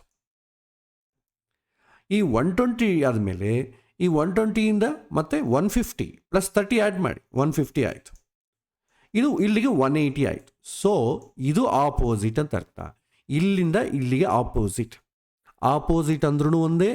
ಇಲ್ಲಿಂದ ಇದು 7th ಹೌಸ್ ಅಂತೇವೆ, 7ನೇ ಮನೆ. ನಾವು ಯಾವಾಗೂ ಜ್ಯೋತಿಷ್ಯದಲ್ಲಿ ಕೌಂಟ್ ಮಾಡೋ ಕಾಲಕ್ಕೆ ಆ ಮನೆಯನ್ನು ಕೂಡ ಕೌಂಟ್ ಮಾಡಬೇಕು. ಇಲ್ಲಿಂದ ಕೌಂಟ್ ಮಾಡಬೇಕು ಅಂದರೆ ಇಲ್ಲಿಂದ ಕೂಡ ಕೌಂಟ್ ಮಾಡಬೇಕು. 1 2 3 4 5 6 7. ಅಂದರೆ ಈ ಮನೆಗೆ ಇದು ಆಪೋಸಿಟ್, ಈ ಮನೆಗೆ ಇದು ಆಪೋಸಿಟ್, ಈ ಮನೆಗೆ ಇದು ಆಪೋಸಿಟ್. ಹೀಗೆ ನೀವು ನೆನಪು ಮಾಡ್ಕೊಳ್ಳಿಕ್ಕೆ ಈಸಿ ನೋಡಿ. ಸೊ ಹೀಗೆ ಇದು ಆಪೋಸಿಟ್ ಹೌಸಸ್ ಅಂತೇವೆ. ಹೀಗೆ ಇದು ಆಪೋಸಿಟ್ ಹೌಸಸ್. ಓಕೆ, ಒಂದು ನಿಮಿಷ ಎರೇಸ್ ಮಾಡ್ತೇನೆ. ಸೊ ಈಗ ಆಪೋಸಿಟ್ ಹೌಸಸ್ ಏನು ನಿಮಗೆ ಗೊತ್ತಾಯ್ತು. ಸೊ ನೆನಪಿಟ್ಕೊಳ್ಳೋದು ತುಂಬ ಈಸಿ. ಈ ಮನೆಗೆ ಈ ಮನೆ ಆಪೋಸಿಟ್. ಹಾಗಾಗಿ ಸೂರ್ಯ ಎಲ್ಲಿ ಉಚ್ಚಸ್ಥಾನ ಆಗಿರ್ತಾನೋ ಅದಕ್ಕೆ ಎಕ್ಸಾಕ್ಟ್ಲಿ 7ನೇ ಮನೆಯಲ್ಲಿ ಶನಿ ಉಚ್ಚಸ್ಥಾನ. ರಾಹು ಎಲ್ಲಿ ಉಚ್ಚಸ್ಥಾನ ಆಗಿರ್ತಾನೋ ಅದಕ್ಕೆ ಎಕ್ಸಾಕ್ಟ್ಲಿ 7ನೇ ಮನೆ ಕೇತು ಉಚ್ಚಸ್ಥಾನ. ಗುರು ಎಲ್ಲಿ ಉಚ್ಚಸ್ಥಾನ ಆಗಿರ್ತದೋ ಅದು ಎಕ್ಸಾಕ್ಟ್ಲಿ 7ನೇ ಮನೆಗೆ ಕುಜ ಉಚ್ಚಸ್ಥಾನ. ಬುಧ ಎಲ್ಲಿ ಉಚ್ಚ ಆಗಿರ್ತಾನೋ ಅದಕ್ಕೆ ಎಕ್ಸಾಕ್ಟ್ಲಿ 7ನೇ ಮನೆಗೆ ಶುಕ್ರ ಉಚ್ಚಸ್ಥಾನ. ಇದು ನಿಮಗೊಂದು ಲಾಜಿಕ್ ಅರ್ಥ ಮಾಡಿಕೊಳ್ಳಿ. ಸೂರ್ಯ ಶನಿ, ರಾಹು ಕೇತು, ಗುರು ಕುಜ, ಬುಧ ಶುಕ್ರ, ಯಾವುದೊಂದು ಗ್ರಹ ಬಂತಂದರೆ ಇನ್ನೊಂದು ಗ್ರಹ ಉಚ್ಚಸ್ಥಾನ ಇಲ್ಲಿ ಅಂತ ಗೊತ್ತಾಗ್ಬಿಡುತ್ತೆ. ಇದು ಹೋಗ್ತಾ ಹೋಗ್ತಾ ಪ್ರಾಕ್ಟೀಸ್ ಮಾಡ್ತಾನೆ ಗೊತ್ತಾಗ್ತದೆ. ಸೊ ಇದು ಉಚ್ಚಸ್ಥಾನ. ಇದು ನೋಡಿ ಇಲ್ಲಿ 100% ಸ್ಟ್ರೆಂಗ್ತ್. ಈಗ ಸೂರ್ಯ ಅಂದ್ಕೊಳ್ಳಿ ಮೇಷರಾಶಿಯಲ್ಲಿ 100% ಸ್ಟ್ರೆಂಗ್ತ್ ಇರ್ತದೆ ನಿಮಗೆ. ಅದೇ ಸೂರ್ಯ ಇಲ್ಲೇನ ಸಂಚಾರ ಆಗ್ತಾ ಇರ್ತಲ್ವಾ, ಇಲ್ಲಿಂದ ಇಲ್ಲಿ ಕಡಿಮೆ ಆಗ್ತದೆ, 90% ಆಗ್ತದೆ, 90 80 ಹಾಗೆ 70 60 ಹಾಗೆ ಬರ್ತಾ ಬರ್ತಾ ಒಂದು ಪೊಸಿಷನಲ್ಲಿ 0 ಡಿಗ್ರೀಸ್ ಇರುತ್ತೆ. ಅಂದರೆ ಏನು ಬಲ ಇಲ್ಲ ಅಂತ ಅರ್ಥ. ಮತ್ತೆ 0 ಅಂತ ಮತ್ತೆ 10 20 30 ಹಾಗೆ ಹೋಗಿ ಮತ್ತೆ ಇಲ್ಲಿ 100% ಸ್ಟ್ರೆಂಗ್ತ್ ಆಗ್ತದೆ. ಅಂದರೆ ಒಂದು ಗ್ರಹ ಎಲ್ಲಿ ಉಚ್ಚ ಆಗ್ತದೋ ಅದರಿಂದ ಎಕ್ಸಾಕ್ಟ್ಲಿ 7ನೇ ಮನೆಗೆ ಆ ಗ್ರಹ ನೀಚ ಆಗ್ತದೆ. ಅಂದರೆ ನೀಚ ಅಂತಂದರೆ ಕನ್ನಡದ ನೀಚ ಅಲ್ಲ. ಕನ್ನಡದಲ್ಲಿ ನೀಚ ಅಂತಂದರೆ ಕೆಟ್ಟವನು ಅಂತ ಅರ್ಥ. ಸಂಸ್ಕೃತದಲ್ಲಿ ನೀಚ ಅಂತಂದರೆ ಕೆಳಗೆ ಅಥವಾ ಕಡಿಮೆ ಅಥವಾ ಬಲಹೀನ ಅಂತ ಅರ್ಥ. ಅವನು ನೀಚ ಸ್ಥಿತಿಯಲ್ಲಿದ್ದಾನೆ ಅಂತಂದರೆ ತುಂಬ ವೀಕ್ ಆಗಿದ್ದಾನೆ ಅಂತ ಅರ್ಥ ಸಂಸ್ಕೃತದಲ್ಲಿ. ಸೊ ಹಾಗಾಗಿ ನೀಚ ಸ್ಥಾನ ಅಥವಾ ಡೆಬಿಲಿಟೇಷನ್ ಅಂತಂದರೆ ತುಂಬ ವೀಕ್ ಆಗಿರುವಂಥ ಗ್ರಹ. ಸೊ ಒಂದು ಗ್ರಹ ಸ್ಟ್ರಾಂಗ್ ಆಗಿದ್ದರೆ ನಮ್ಗೆ ಗೊತ್ತಾಯಿತು. ಸೊ ವೀಕ್ ಆಗಿರೋದು ಕೂಡ ನಮಗೆ ಬೇಕಲ್ಲ. ಸೊ ಹಾಗಾಗಿ ಗ್ರಹಗಳು ನೀಚ ಸ್ಥಾನ ಈ ರೀತಿ ಇರುತ್ತೆ. ಸೂರ್ಯ ಬಂದು ತುಲಾ ರಾಶಿಯಲ್ಲಿ ನೀಚ ಸ್ಥಾನ, ಚಂದ್ರ ವೃಶ್ಚಿಕ ರಾಶಿ, ಯಾಕಂದರೆ ಇಲ್ಲಿಂದ 7ನೇ ಮನೆ ಇದಾಗ್ತದೆ ನೀಚ ಸ್ಥಾನ. ರಾಹು ಬಂದು ಧನುಸು ರಾಶಿಯಲ್ಲಿ ನೀಚ ಸ್ಥಾನ, ಮಿಥುನ ರಾಶಿಯಲ್ಲಿ ಕೇತು ನೀಚ ಸ್ಥಾನ. ಗುರು ಬಂದು ಮಕರ ರಾಶಿಯಲ್ಲಿ ನೀಚ ಸ್ಥಾನ, ಕುಜ ಬಂದು ಕರ್ಕ ರಾಶಿಯಲ್ಲಿ ನೀಚ ಸ್ಥಾನ, ಬುಧ ಬಂದು ಮೀನರಾಶಿಯಲ್ಲಿ ನೀಚ ಸ್ಥಾನ, ಶುಕ್ರ ಬಂದು ಕನ್ಯಾ ರಾಶಿಯಲ್ಲಿ ನೀಚ ಸ್ಥಾನ. Exactly opposite. ಶನಿ ಬಂದು ಮೇಷರಾಶಿಯಲ್ಲಿ ನೀಚ ಸ್ಥಾನ. ಸೂರ್ಯ ಎಲ್ಲಿ ಉಚ್ಚ ಆಗ್ತಾನೋ ಅಲ್ಲಿ ಶನಿ ನೀಚ ಆಗ್ತಾನೆ. ಎಲ್ಲಿ ಶನಿ ಉಚ್ಚ ಆಗ್ತಾನೋ ಅದೇ ಮನೆ ಸೂರ್ಯನಿಗೆ ನೀಚ ಸ್ಥಾನ. ಸೊ ಈಗ ಇದು ಗೊತ್ತಾದರೆ ಒಂದು ಗ್ರಹ ಬಲವಾಗಿದೆಯಾ ಇಲ್ಲವಾ ಅಂತಂಬೋದು ನಮಗೆ ಗೊತ್ತಾಗ್ತದೆ. ಇದು ನಮಗೆ ತಿಳ್ಕೊಳ್ಳಬೇಕೇ ಬೇಕು. ಇಲ್ಲದ್ರೆ ಒಂದು ಗ್ರಹ ಸ್ಟ್ರಾಂಗ್ ಆಗಿದೆಯಾ ಇಲ್ಲ ಅಂತ ಗೊತ್ತಾಗೋದೇ ಇಲ್ಲ. ಸೊ ಈಗ 3 ಆಯಿತು. ಸ್ವಕ್ಷೇತ್ರ ಆಯಿತು, ಉಚ್ಚಸ್ಥಾನ ಆಯಿತು, ನೀಚಸ್ಥಾನ ಆಯಿತು. ಇಲ್ಲಿ ನೋಡಿ, ಉಚ್ಚಸ್ಥಾನ ನೀಚಸ್ಥಾನ ಪಕ್ಕದಲ್ಲೇ ಹಾಕಿದೆ. ಸೊ ಸೂರ್ಯ ಮೇಷರಾಶಿಯಲ್ಲಿ ಉಚ್ಚ, ಅಲ್ಲಿಂದ 7ನೇ ಮನೆ ತುಲಾ ಆಗ್ತದೆ, ತುಲಾ ರಾಶಿಯಲ್ಲಿ ನೀಚ. ಚಂದ್ರ ವೃಷಭ ರಾಶಿಯಲ್ಲಿ ಉಚ್ಚಸ್ಥಾನ. ಇಲ್ಲಿ ನಾನು ಡಿಗ್ರೀಸ್ ಕೂಡ ಹಾಕಿದ್ದೇನೆ ನೋಡಿ. ಸೂರ್ಯ ಈ ಮೇಷರಾಶಿ ಅಂತಂದರೆ 30 ಡಿಗ್ರಿ ಅಲ್ವಾ, ಆ ಮೇಷರಾಶಿಯಲ್ಲಿ ಕೂಡ ಕರೆಕ್ಟಾಗಿ 10 ಡಿಗ್ರಿ ಬಂದಾಗ ಉಚ್ಚಸ್ಥಾನ, ಪರಮ ಉಚ್ಚ ಅಂತ ಕರಿತೇವೆ. 10 ಡಿಗ್ರಿ ಬರಬೇಕು. ಈಗ ಸೂರ್ಯ ಇಲ್ಲಿ 10 ಡಿಗ್ರಿ ಇಲ್ಲಿ ಬಂದಿದ್ದಾನೆ ಅಂತಂದರೆ, ಸೂರ್ಯ ಯಾವಾಗ ಬರ್ತಾನೆ ಅಂತಂದರೆ ಕರೆಕ್ಟಾಗಿ ಏಪ್ರಿಲ್ ತಿಂಗಳಲ್ಲಿ ಬರ್ತಾನೆ. ಏಪ್ರಿಲ್ 14ನೇ ತಾರೀಕು ಇಲ್ಲಿ ಎಂಟರ್ ಆಗ್ತಾನೆ. ಆ ಏಪ್ರಿಲ್ 14ರಿಂದ ಈ 1 ದಿನಕ್ಕೆ 1 ಡಿಗ್ರಿ ತಾನೆ, 10 ದಿನ ಆಗಬೇಕು ಅಂತಂದ್ರೆ ಏನಾಗುತ್ತೆ, ಏಪ್ರಿಲ್ 25ನೇ ತಾರೀಕು ಹಂಗೆ ಬರ್ತಾನೆ. ಸೊ ಏಪ್ರಿಲ್ 25ನೇ ತಾರೀಕು ಬಿಸಿಲು ಹೆಂಗಿರ್ತದೆ, ಆ ಏಪ್ರಿಲ್ 25ರಿಂದ ಮೇ 25ವರೆಗೂ ಬಿಸಿಲು ಹೆಂಗಿರ್ತದೆ, ಭಯಂಕರವಾಗಿರ್ತದೆ. ಸೊ ಹಾಗೆ ಸೂರ್ಯ ತುಂಬ ಬಲವಾಗಿದ್ದು, ಅದು ಈ ಮೇಷರಾಶಿ ಅಂತಂಬೋದು ಅಗ್ನಿತತ್ವವಾದ ರಾಶಿ. ಅದು ಇನ್ನೂ ಬೆಂಕಿ ಇದ್ದಂಗೆ ರಣ ಬೆಂಕಿ ಇರ್ತದೆ. ಅದನ್ನು ಮುಂದೆ ಹೇಳ್ತೇನೆ ಪಾಠದಲ್ಲಿ. ಸೊ ಸೂರ್ಯ ಎಲ್ಲಿ ಉಚ್ಚವೋ ಶನಿ ಅಲ್ಲಿ ಉಚ್ಚ ಆಗ್ತಾನೆ, ಶನಿ ನೀಚ ಆಗ್ತಾನೆ. ಶನಿ ಎಲ್ಲಿ ಉಚ್ಚಸ್ಥಾನ ಆಗಿದೆಯೋ ಅದಕ್ಕೆ ಸೂರ್ಯ ನೀಚ ಆಗ್ತಾನೆ. ಸೊ ನೀವೇನು ಮಾಡಬೇಕು, ಈ ಉಚ್ಚ ನೀಚಗಳನ್ನು ನೀವು ಬೈ ಹಾರ್ಟ್ ಮಾಡಲೇಬೇಕು. ನೀವು ಪ್ರಾಕ್ಟೀಸ್ ಮಾಡಿ ಸರ್, ನಿಮಗೆ ಬಾಯಿಗೆ ಬರಬೇಕು. ಮೇಷರಾಶಿಯಲ್ಲಿ ಸೂರ್ಯ ಉಚ್ಚ, ವೃಷಭ ರಾಶಿಯಲ್ಲಿ ಚಂದ್ರ ಉಚ್ಚ, ಮಿಥುನ ರಾಶಿಯಲ್ಲಿ ರಾಹು, ಕರ್ಕ ರಾಶಿಯಲ್ಲಿ ಗುರು, ಕನ್ಯಾ ರಾಶಿಯಲ್ಲಿ ಬುಧ, ತುಲಾ ರಾಶಿಯಲ್ಲಿ ಶನಿ, ಧನುಸು ರಾಶಿಯಲ್ಲಿ ಕೇತು, ಮಕರ ರಾಶಿಯಲ್ಲಿ ಕುಜ, ಮೀನ ರಾಶಿಯಲ್ಲಿ ಶುಕ್ರ. ಇವರು ಉಚ್ಚ ಸ್ಥಾನಗಳು. ಅದೇ ರೀತಿ ಸೂರ್ಯ ತುಲಾ ರಾಶಿಯಲ್ಲಿ ನೀಚ, ಚಂದ್ರ ವೃಶ್ಚಿಕ ರಾಶಿಯಲ್ಲಿ ನೀಚ, ಕೇತು ಧನುಸು ರಾಶಿಯಲ್ಲಿ ನೀಚ. ಸಾರಿ, ಇಲ್ಲಿ ಸ್ವಲ್ಪ ಮಿಸ್ ಆಗಿದೆ, ಸ್ವಲ್ಪ ಚೇಂಜ್ ಮಾಡಬೇಕು. ಒಂದು ನಿಮಿಷ.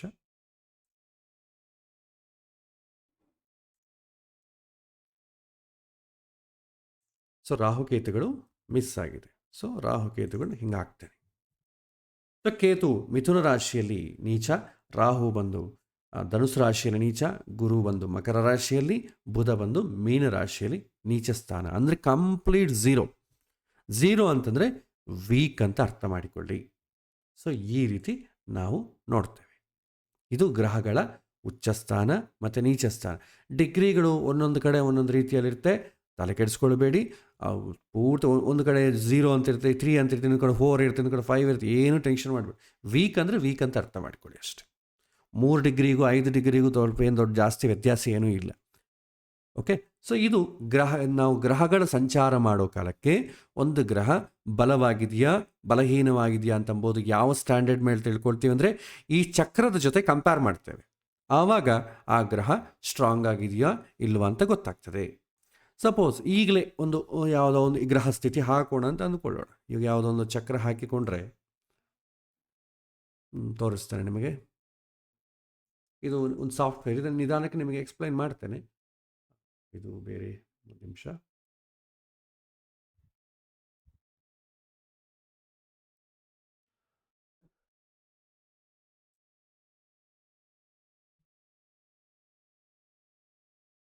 ಓಕೆ.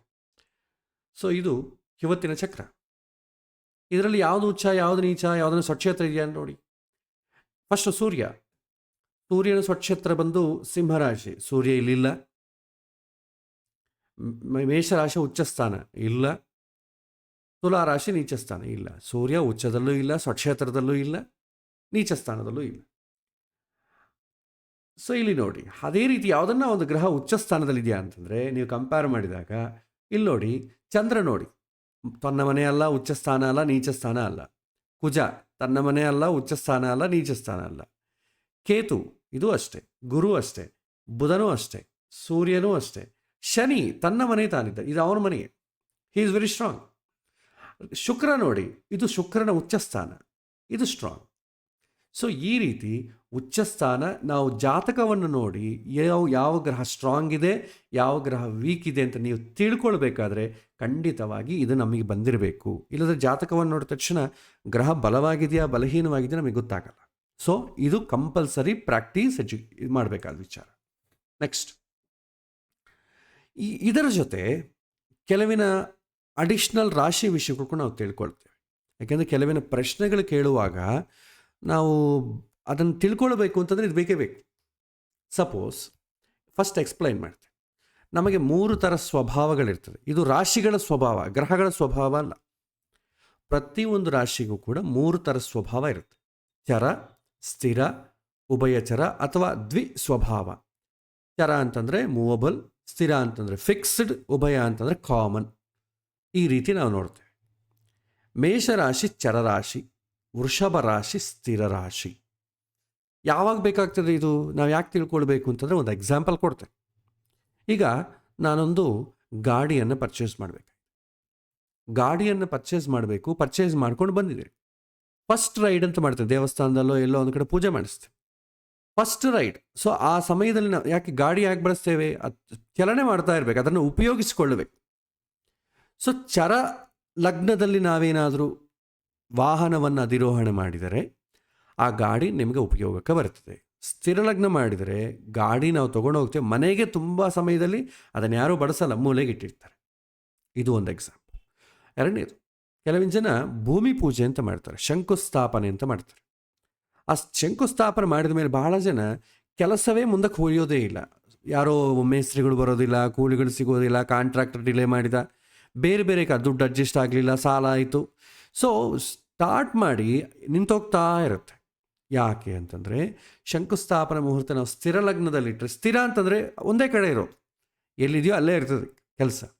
ಅದನ್ನು ನಾವೇನು ಮಾಡ್ತೇವೆ, ಆ ಥರ ಮುಹೂರ್ತಗಳನ್ನು ಚರಲಗ್ನದಲ್ಲಿ ಇಡ್ತೇವೆ. ಚರಲಗ್ನದಲ್ಲಿದ್ದರೆ ನಿಲ್ಲೋದಿಲ್ಲ, ಫಾಸ್ಟಾಗಿ ಹೋಗ್ತಾ ಇರ್ತದೆ, ದುಡ್ಡಿದೆಯೋ ಇಲ್ವೋ ಕೆಲಸ ಅಂತ ಮುಂದಕ್ಕೆ ಹೋಗ್ತಾ ಇರುತ್ತೆ. ಅದಕ್ಕೋಸ್ಕರ ಮುಹೂರ್ತಗಳಲ್ಲಿ ಸೆಲೆಕ್ಟ್ ಮಾಡ್ಕೊಳ್ಳಿಕ್ಕೋಸ್ಕರ ಚರ, ಸ್ಥಿರ, ದ್ವಿಸ್ವಭಾವ ಉಪಯೋಗ ಮಾಡ್ತೇವೆ. ಇನ್ನು ಒಬ್ಬ ಮನಸ್ಸಿನ ಕ್ಯಾರೆಕ್ಟರ್ ಹೇಗಿದೆ, ಮನಸ್ಸು ಕೆಲವಿನ ಜನದ್ದು ತುಂಬ ಫಿಕ್ಸ್ಡ್ ಆಗಿ ಸ್ಥಿರವಾಗಿ ಸ್ಟೇಬಲ್ ಆಗಿರ್ತದೆ, ಕೆಲವಿನ ಜನ ಮೂವಬಲ್, ಈಗಿದ್ದಿದ್ದು ಸ್ವಲ್ಪ ಹೊತ್ತಿಗಿರಲ್ಲ. ಆ ಡೆಸಿಷನ್ಸ್ ಆಗ್ಬೋದು, ಯಾವುದೇ ಆಗ್ಬೋದು, ಬುದ್ಧಿ ಆಗ್ಬೋದು, ಅವನ ಶರೀರದ ಪ್ರಕೃತಿ ಆಗ್ಬೋದು, ಅವನ ಕೇಳುವ ಪ್ರಶ್ನೆಗೆ ಇದು ಈ ಸ್ವಭಾವ ಅಂತ ಅಂಬೋದ್ರ ಮೇಲೆ ನಾವು ಉತ್ತರವನ್ನು ಕೊಡ್ತೇವೆ. ಅದಕ್ಕೋಸ್ಕರ ಇದು ಇರಲೇಬೇಕು. ಸೊ ಮೇಷ ಚರ, ವೃಷಭ ಸ್ಥಿರ, ಮಿಥುನ ದ್ವಿಸ್ವಭಾವ. ಇದನ್ನು ನೆನ್ಪಿಟ್ಕೊಳ್ಳೋದು ಈಸಿ. ಚರ, ಸ್ಥಿರ, ದ್ವಿಸ್ವಭಾವ, ಚರ, ಸ್ಥಿರ, ಉಭಯ, ಚರ, ಸ್ಥಿರ, ಉಭಯ, ಚರ, ಸ್ಥಿರ, ಉಭಯ. ಒಂದು ಫಸ್ಟ್ 3 ಬಂದ್ಬಿಟ್ರೆ ಉಳಿದದೆಲ್ಲ ಕೂಡ ಬಂದ್ಬಿಡ್ತದೆ. ಇದನ್ನೇನು ಬೈಹಾಟ್ ಮಾಡೋ ಕೆಲಸ ಇಲ್ಲ, ಆ ಸಮಯಕ್ಕೆ ಬಂದಾಗ ನಾನು ಹೇಳ್ತೇನೆ. ಇನ್ನೊಂದು ಥರ ರಾಶಿಗಳು, ಲಿಂಗಗಳು. ನಾವು ಹೆಣ್ಣು ಗಂಡು ಒಂದು ಪ್ರಶ್ನೆಯಲ್ಲಿ ಡಿಸೈಡ್ ಮಾಡಬೇಕಾದ್ರೆ ಗಂಡು ಹುಡ್ತದೋ ಹೆಣ್ಣು ಹುಡ್ತದೋ, ಮನೆ ಕಳ್ತನ ಆಗಿದೆ, ಗಂಡಸರು ತೊಗೊಂಡೋಗಿದ್ದಾರೋ ಹೆಂಗಸರು ತೊಗೊಂಡೋಗಿದ್ದಾರೋ, ಈ ರೀತಿ ಏನಾದರೂ ಬೈಫರ್ಕೇಷನ್ ಬೇಕು ಅಂತಂದಾಗ ಇದನ್ನು ನಾವು ಬಳಸ್ತೇವೆ. ಮೇಷರಾಶಿ ಪುರುಷ ರಾಶಿ, ವೃಷಭ ರಾಶಿ ಸ್ತ್ರೀ ರಾಶಿ, ಮಿಥುನ ರಾಶಿ ಪುರುಷ, ಕರ್ಕ ಸ್ತ್ರೀ, ಹಾಗೆ ಪುರುಷ ಸ್ತ್ರೀ, ಪುರುಷ ಸ್ತ್ರೀ. ನಿಮಗೆ ಫಸ್ಟ್ 2 ಬಂದುಬಿಟ್ರೆ, ಫಸ್ಟು ಗಂಡು ಅಂತ ಗೊತ್ತಾಗ್ಬಿಟ್ರೆ ಮೇಷರಾಶಿ, ಉಳಿದದೆಲ್ಲ ಬಂದ್ಬಿಡ್ತದೆ. ಪುರುಷ ಸ್ತ್ರೀ, ಪುರುಷ ಸ್ತ್ರೀ, ಪುರುಷ ಸ್ತ್ರೀ. ಇದು ಕೂಡ ನಿಮಗೆ ಉಪಯೋಗ ಆಗ್ತದೆ. ಇದನ್ನು ನೆನಪಿಟ್ಕೊಳ್ಳಿ. ಆ ಸಮಯಕ್ಕೆ ಬಂದಾಗ ನಾನು ಇದನ್ನು ಮತ್ತೆ ಇನ್ನೊಂದು ಸಲ ಹೇಳ್ಕೊಡ್ತೇನೆ. ಇದನ್ನೇನು ಬೈಹಾಟ್ ಮಾಡೋ ಕೆಲಸ ಇಲ್ಲ. ಆಮೇಲೆ ದಿಕ್ಕುಗಳು, ಯಾವ ದಿಕ್ಕಿನಲ್ಲಿ ಮದುವೆ ಆಗ್ತದೆ, ಕಳ್ಳ ಯಾವ ದಿಕ್ಕಿನಲ್ಲಿ ಹೋಗಿರ್ತಾನೆ, ನನಗೆ ಯಾವ ದಿಕ್ಕಿನಲ್ಲಿ ಅನುಕೂಲ ಆಗ್ತದೆ ಅಂತ ಬೇಕಾದರೆ ರಾಶಿಗಳು ದಿಕ್ಕುಗಳನ್ನು ಸೂಚನೆ ಮಾಡಬೇಕು. ಹಾಗೆ 12 ರಾಶಿಗಳು ಕೂಡ 4 ದಿಕ್ಕುಗಳನ್ನು ಸೂಚನೆ ಮಾಡ್ತದೆ. ಮೇಷರಾಶಿ ಪೂರ್ವದ ಡೈರೆಕ್ಷನ್ ಸೂಚನೆ ಮಾಡ್ತದೆ, ವೃಷಭ ರಾಶಿ ದಕ್ಷಿಣ, ಮಿಥುನ ರಾಶಿ ಪಶ್ಚಿಮ, ಕರ್ಕ ರಾಶಿ ಉತ್ತರ. ಇದು ನಾವು ನಿಂತ್ಕೊಂಡ್ರೆ ನಾವು ಈಸ್ಟ್ ಡೈರೆಕ್ಷನ್ ನಿಂತ್ಕೊಂಡ್ರೆ ನಮ್ಮದು ಇಮಿಡಿಯೇಟ್ಲಿ ಕ್ಲಾಕ್ ವೈಸ್ ನೋಡಿ, ಈಸ್ಟ್ ಆದಮೇಲೆ ಸೌತ್ ಬರ್ತದೆ, ಸೌತ್ ಆದಮೇಲೆ ವೆಸ್ಟ್ ಬರ್ತದೆ, ವೆಸ್ಟ್ ಆದಮೇಲೆ ನಾರ್ತ್ ಬರ್ತದೆ. ಅದೇ ಡೈರೆಕ್ಷನ್ ಇದೆ, ಈಸ್ಟ್ ಸೌತ್ ವೆಸ್ಟ್ ನಾರ್ತ್, ಎಲ್ಲದಕ್ಕೂ ಅದೇ ಅಪ್ಲೈ ಆಗ್ತದೆ. ಇದನ್ನು ನೆನಪಿಟ್ಕೊಳ್ಳಿ, ತುಂಬ ಈಸಿ. ನಮಗೆ ಮೇಷರಾಶಿ ಈಸ್ಟ್ ಡೈರೆಕ್ಷನ್ ಅಂತ ಗೊತ್ತಾದರೆ ಉಳಿದದ್ದೆಲ್ಲ ಕೂಡ ಬಂದ್ಬಿಡ್ತದೆ. ನೆಕ್ಸ್ಟ್, ಧರ್ಮಾರ್ಥ ಕಾಮಮೋಕ್ಷಗಳು. ಧರ್ಮಾರ್ಥ ಕಾಮಮೋಕ್ಷಗಳು ಇದು ಯಾರಾದರೂ ರಿಲಿಜಿಯಸ್ ರಿಲೇಟೆಡ್ ಕ್ವಶನ್ಸ್ ಕೇಳಿದಾಗ, ನಾನು ಸಾಧನೆ ಮಾಡಿಕೊಳ್ಬೇಕು, ನನಗೆ ಆ ಭಾಗ್ಯ ಇದೆಯಾ ಅಂತ ಪ್ರಶ್ನೆ ಕೇಳಿದಾಗ ಇದನ್ನು ನಾವು ಧರ್ಮ ಅರ್ಥ ಕಾಮ ಮೋಕ್ಷ ಇದನ್ನು ನಾವು ಯೂಸ್ ಮಾಡ್ತೇವೆ. ನೆಕ್ಸ್ಟ್ ಇದರ ಜೊತೆ ಇನ್ನೊಂದಿದೆ, ಮಿಸ್ ಆಗಿದೆ. ಓಕೆ, ತತ್ವಗಳು ಅಂತ ಒಂದಿದೆ, ಇಲ್ಲೂ ಮಿಸ್ ಆಗಿದೆ.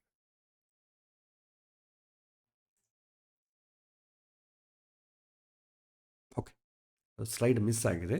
ಸೊ ತತ್ವಗಳು ಅಂತಿದೆ. ಸೊ ತತ್ವಗಳು ಏನಂತಂದರೆ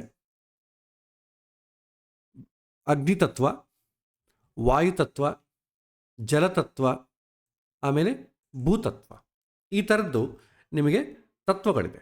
ಸೊ ಇಲ್ಲಿ ನಾನು ಇದನ್ನೇ ಈ ಚಾರ್ಟನ್ನೇ ನಾನು ಬದಲಾವಣೆ ಮಾಡ್ತೇನೆ.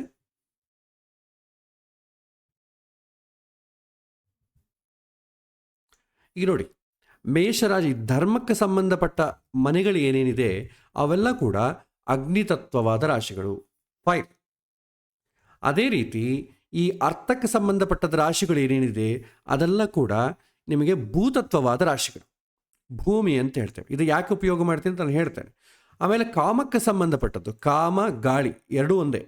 ಕಾಮ ಒಂದು ಕಡೆ ಇರೋದಿಲ್ಲ, ಹೋಗ್ತಾ ಇರುತ್ತೆ. ಅದೇ ರೀತಿ ಗಾಳಿ ಕೂಡ ಅಷ್ಟೇ, ಇದು ವಾಯುತತ್ವವಾದ ರಾಶಿ. ಆಮೇಲೆ ಈ ಮೋಕ್ಷ ಅಂತಂಬೋದು ಶಾಂತಿಯನ್ನು ಸೂಚನೆ ಮಾಡ್ತದೆ. ಶಾಂತಿ ಅಂತಂದರೆ ಏನು? ನೀರು. ಸೊ ನೀರಿಗೆ ವಾಟರ್, ಇದು ತತ್ವಗಳು.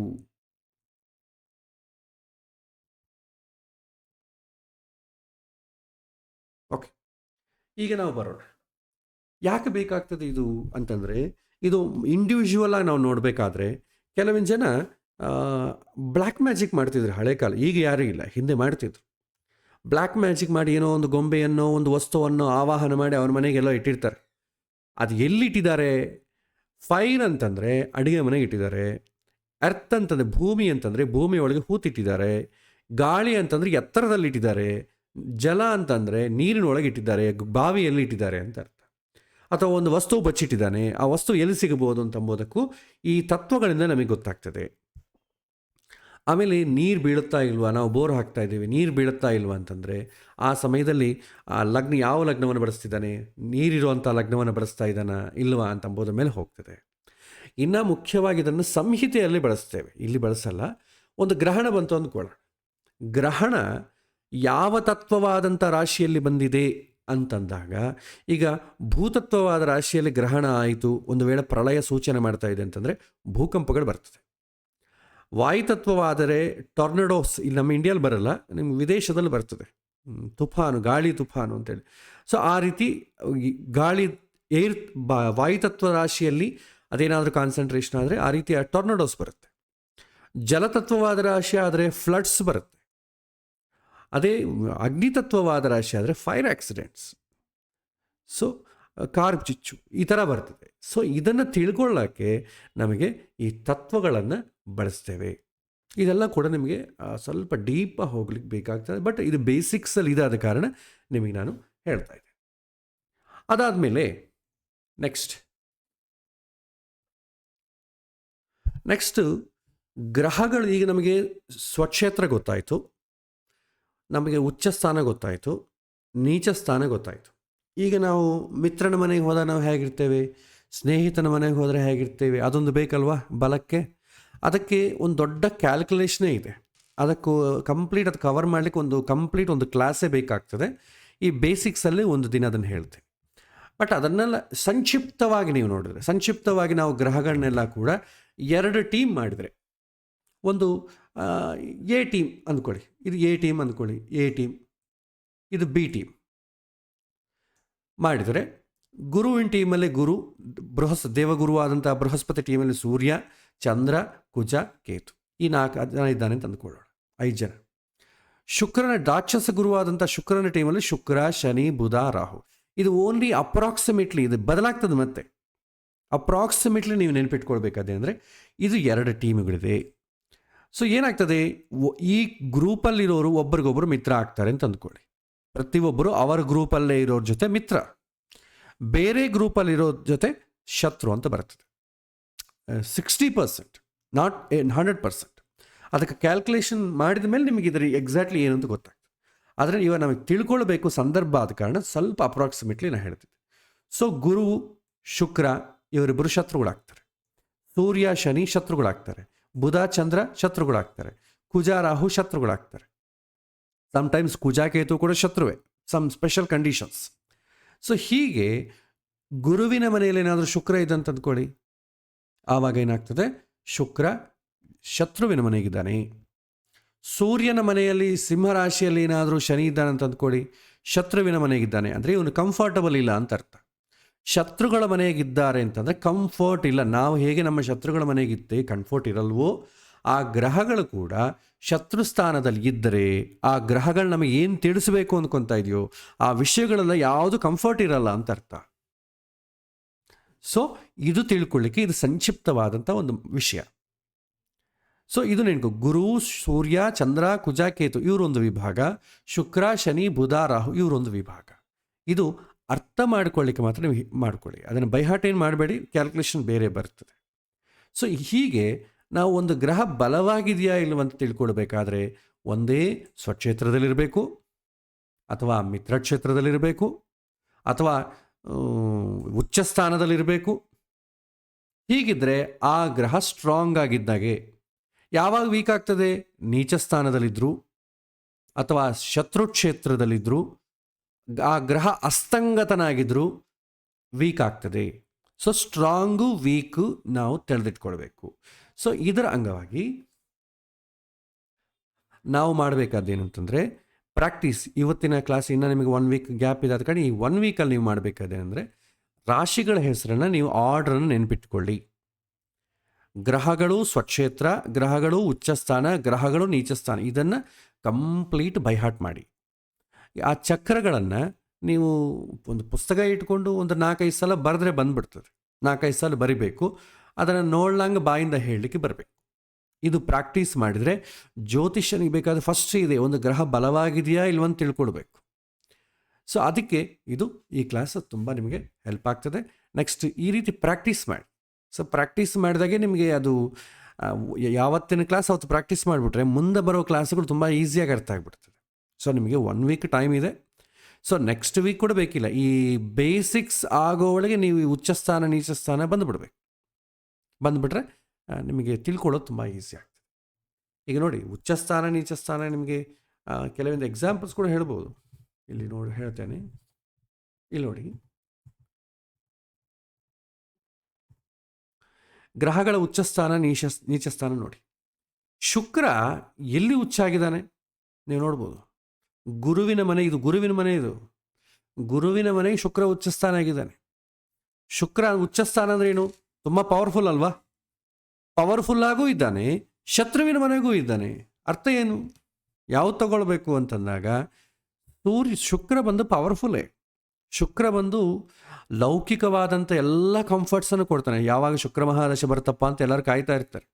ಶುಕ್ರ ಅಂದರೆ ಡಿಸೈರ್ಸ್. ಸೊ ಡಿಸೈರ್ಸ್ ಈಡೇರ್ತದೆ. ಡಿಸೈರ್ಸ್ ಈಡೇರಬೇಕಂದ್ರೆ ಸಂಪತ್ತು ಬೇಕು, ಭೋಗ ಬೇಕು. ಆದರೆ ಭೋಗ ಎಲ್ಲ ಬರ್ತದೆ. ಎಷ್ಟು ಭೋಗ ಬರುತ್ತೋ ನಾವು ಅಷ್ಟು ಕಂಫರ್ಟಿಗೆ ದೂರ ಆಗ್ತೇವೆ. ನೀವು ಜಾಸ್ತಿ ತಿಂದರೆ ಅಂದ್ಕೊಳ್ಳಿ ಸ್ಟಮಕ್ ಸರಿಯಾಗಲ್ಲ. ಬೇಕಾದಷ್ಟು ಜಾಸ್ತಿ ದುಡ್ಡು ಇತ್ತು ಅಂದ್ಕೊಳ್ಳಿ ಕಳ್ಳಕಾಕರ ಭಯ ಆಗ್ತದೆ. ಜಾಸ್ತಿ ಸಂಪತ್ತಿತ್ತು, ಮನೆ ದೊಡ್ಡದಾಗಿ ಕಟ್ಟಿವಿ ಅಂದರೆ ಬಂಧು ಬಳಗಳು ಕೂಡ ಗಲಾಟೆ ಆಗ್ತದೆ. ಸೊ ಏನೋ ಒಂದು ಡಿಸ್ಕಂಫರ್ಟ್ ಅಂಬೋದು ಇರುತ್ತೆ. ಒಳ್ಳೆ ಗ್ರಹನೇ, ಉಚ್ಚಸ್ಥಾನವೇ, ಬಟ್ ಡಿಸ್ಕಂಫರ್ಟ್. ಅದೇ ಸೂರ್ಯ ತಗೊಳ್ಳಿ, ಸೂರ್ಯ ಉಚ್ಚೆಯಲ್ಲಿ ತನ್ನ ಮಿತ್ರನ ಮನೆಗೆ ಉಚ್ಚ. ಸೂರ್ಯ ಎಷ್ಟು ಬಲ ಆಗ್ತಾನೋ ಅಷ್ಟು ಕಂಫರ್ಟ್ ಆಗ್ತಾನೆ. ಸೂರ್ಯ ಆತ್ಮಕಾರಕ. ನನ್ನ ಬಗ್ಗೆ ನಾನು ಎಷ್ಟು ಸ್ಟಡಿ ಮಾಡ್ಕೊಳ್ತೀನೋ ನಾನು ಅಷ್ಟು ಕಂಫರ್ಟ್ ಆಗಿಬಿಡ್ತೇನೆ. ಅದೇ ರೀತಿ ಬುಧ ನೋಡಿ, ಸ್ವಕ್ಷೇತ್ರನೂ ಅದೇ, ಉಚ್ಚಸ್ಥಾನವೂ ಅದೇ. ಬುದ್ಧಿ ಯಾವಾಗೂ ಕೂಡ ಚೆನ್ನಾಗಿ ಕೆಲಸ ಮಾಡಿದು ಅಂತಂದರೆ ಆ ಮನುಷ್ಯ ಯಾವತ್ತಿಗೂ ಕಂಫರ್ಟ್ ಆಗೇ ಇರ್ತಾನೆ.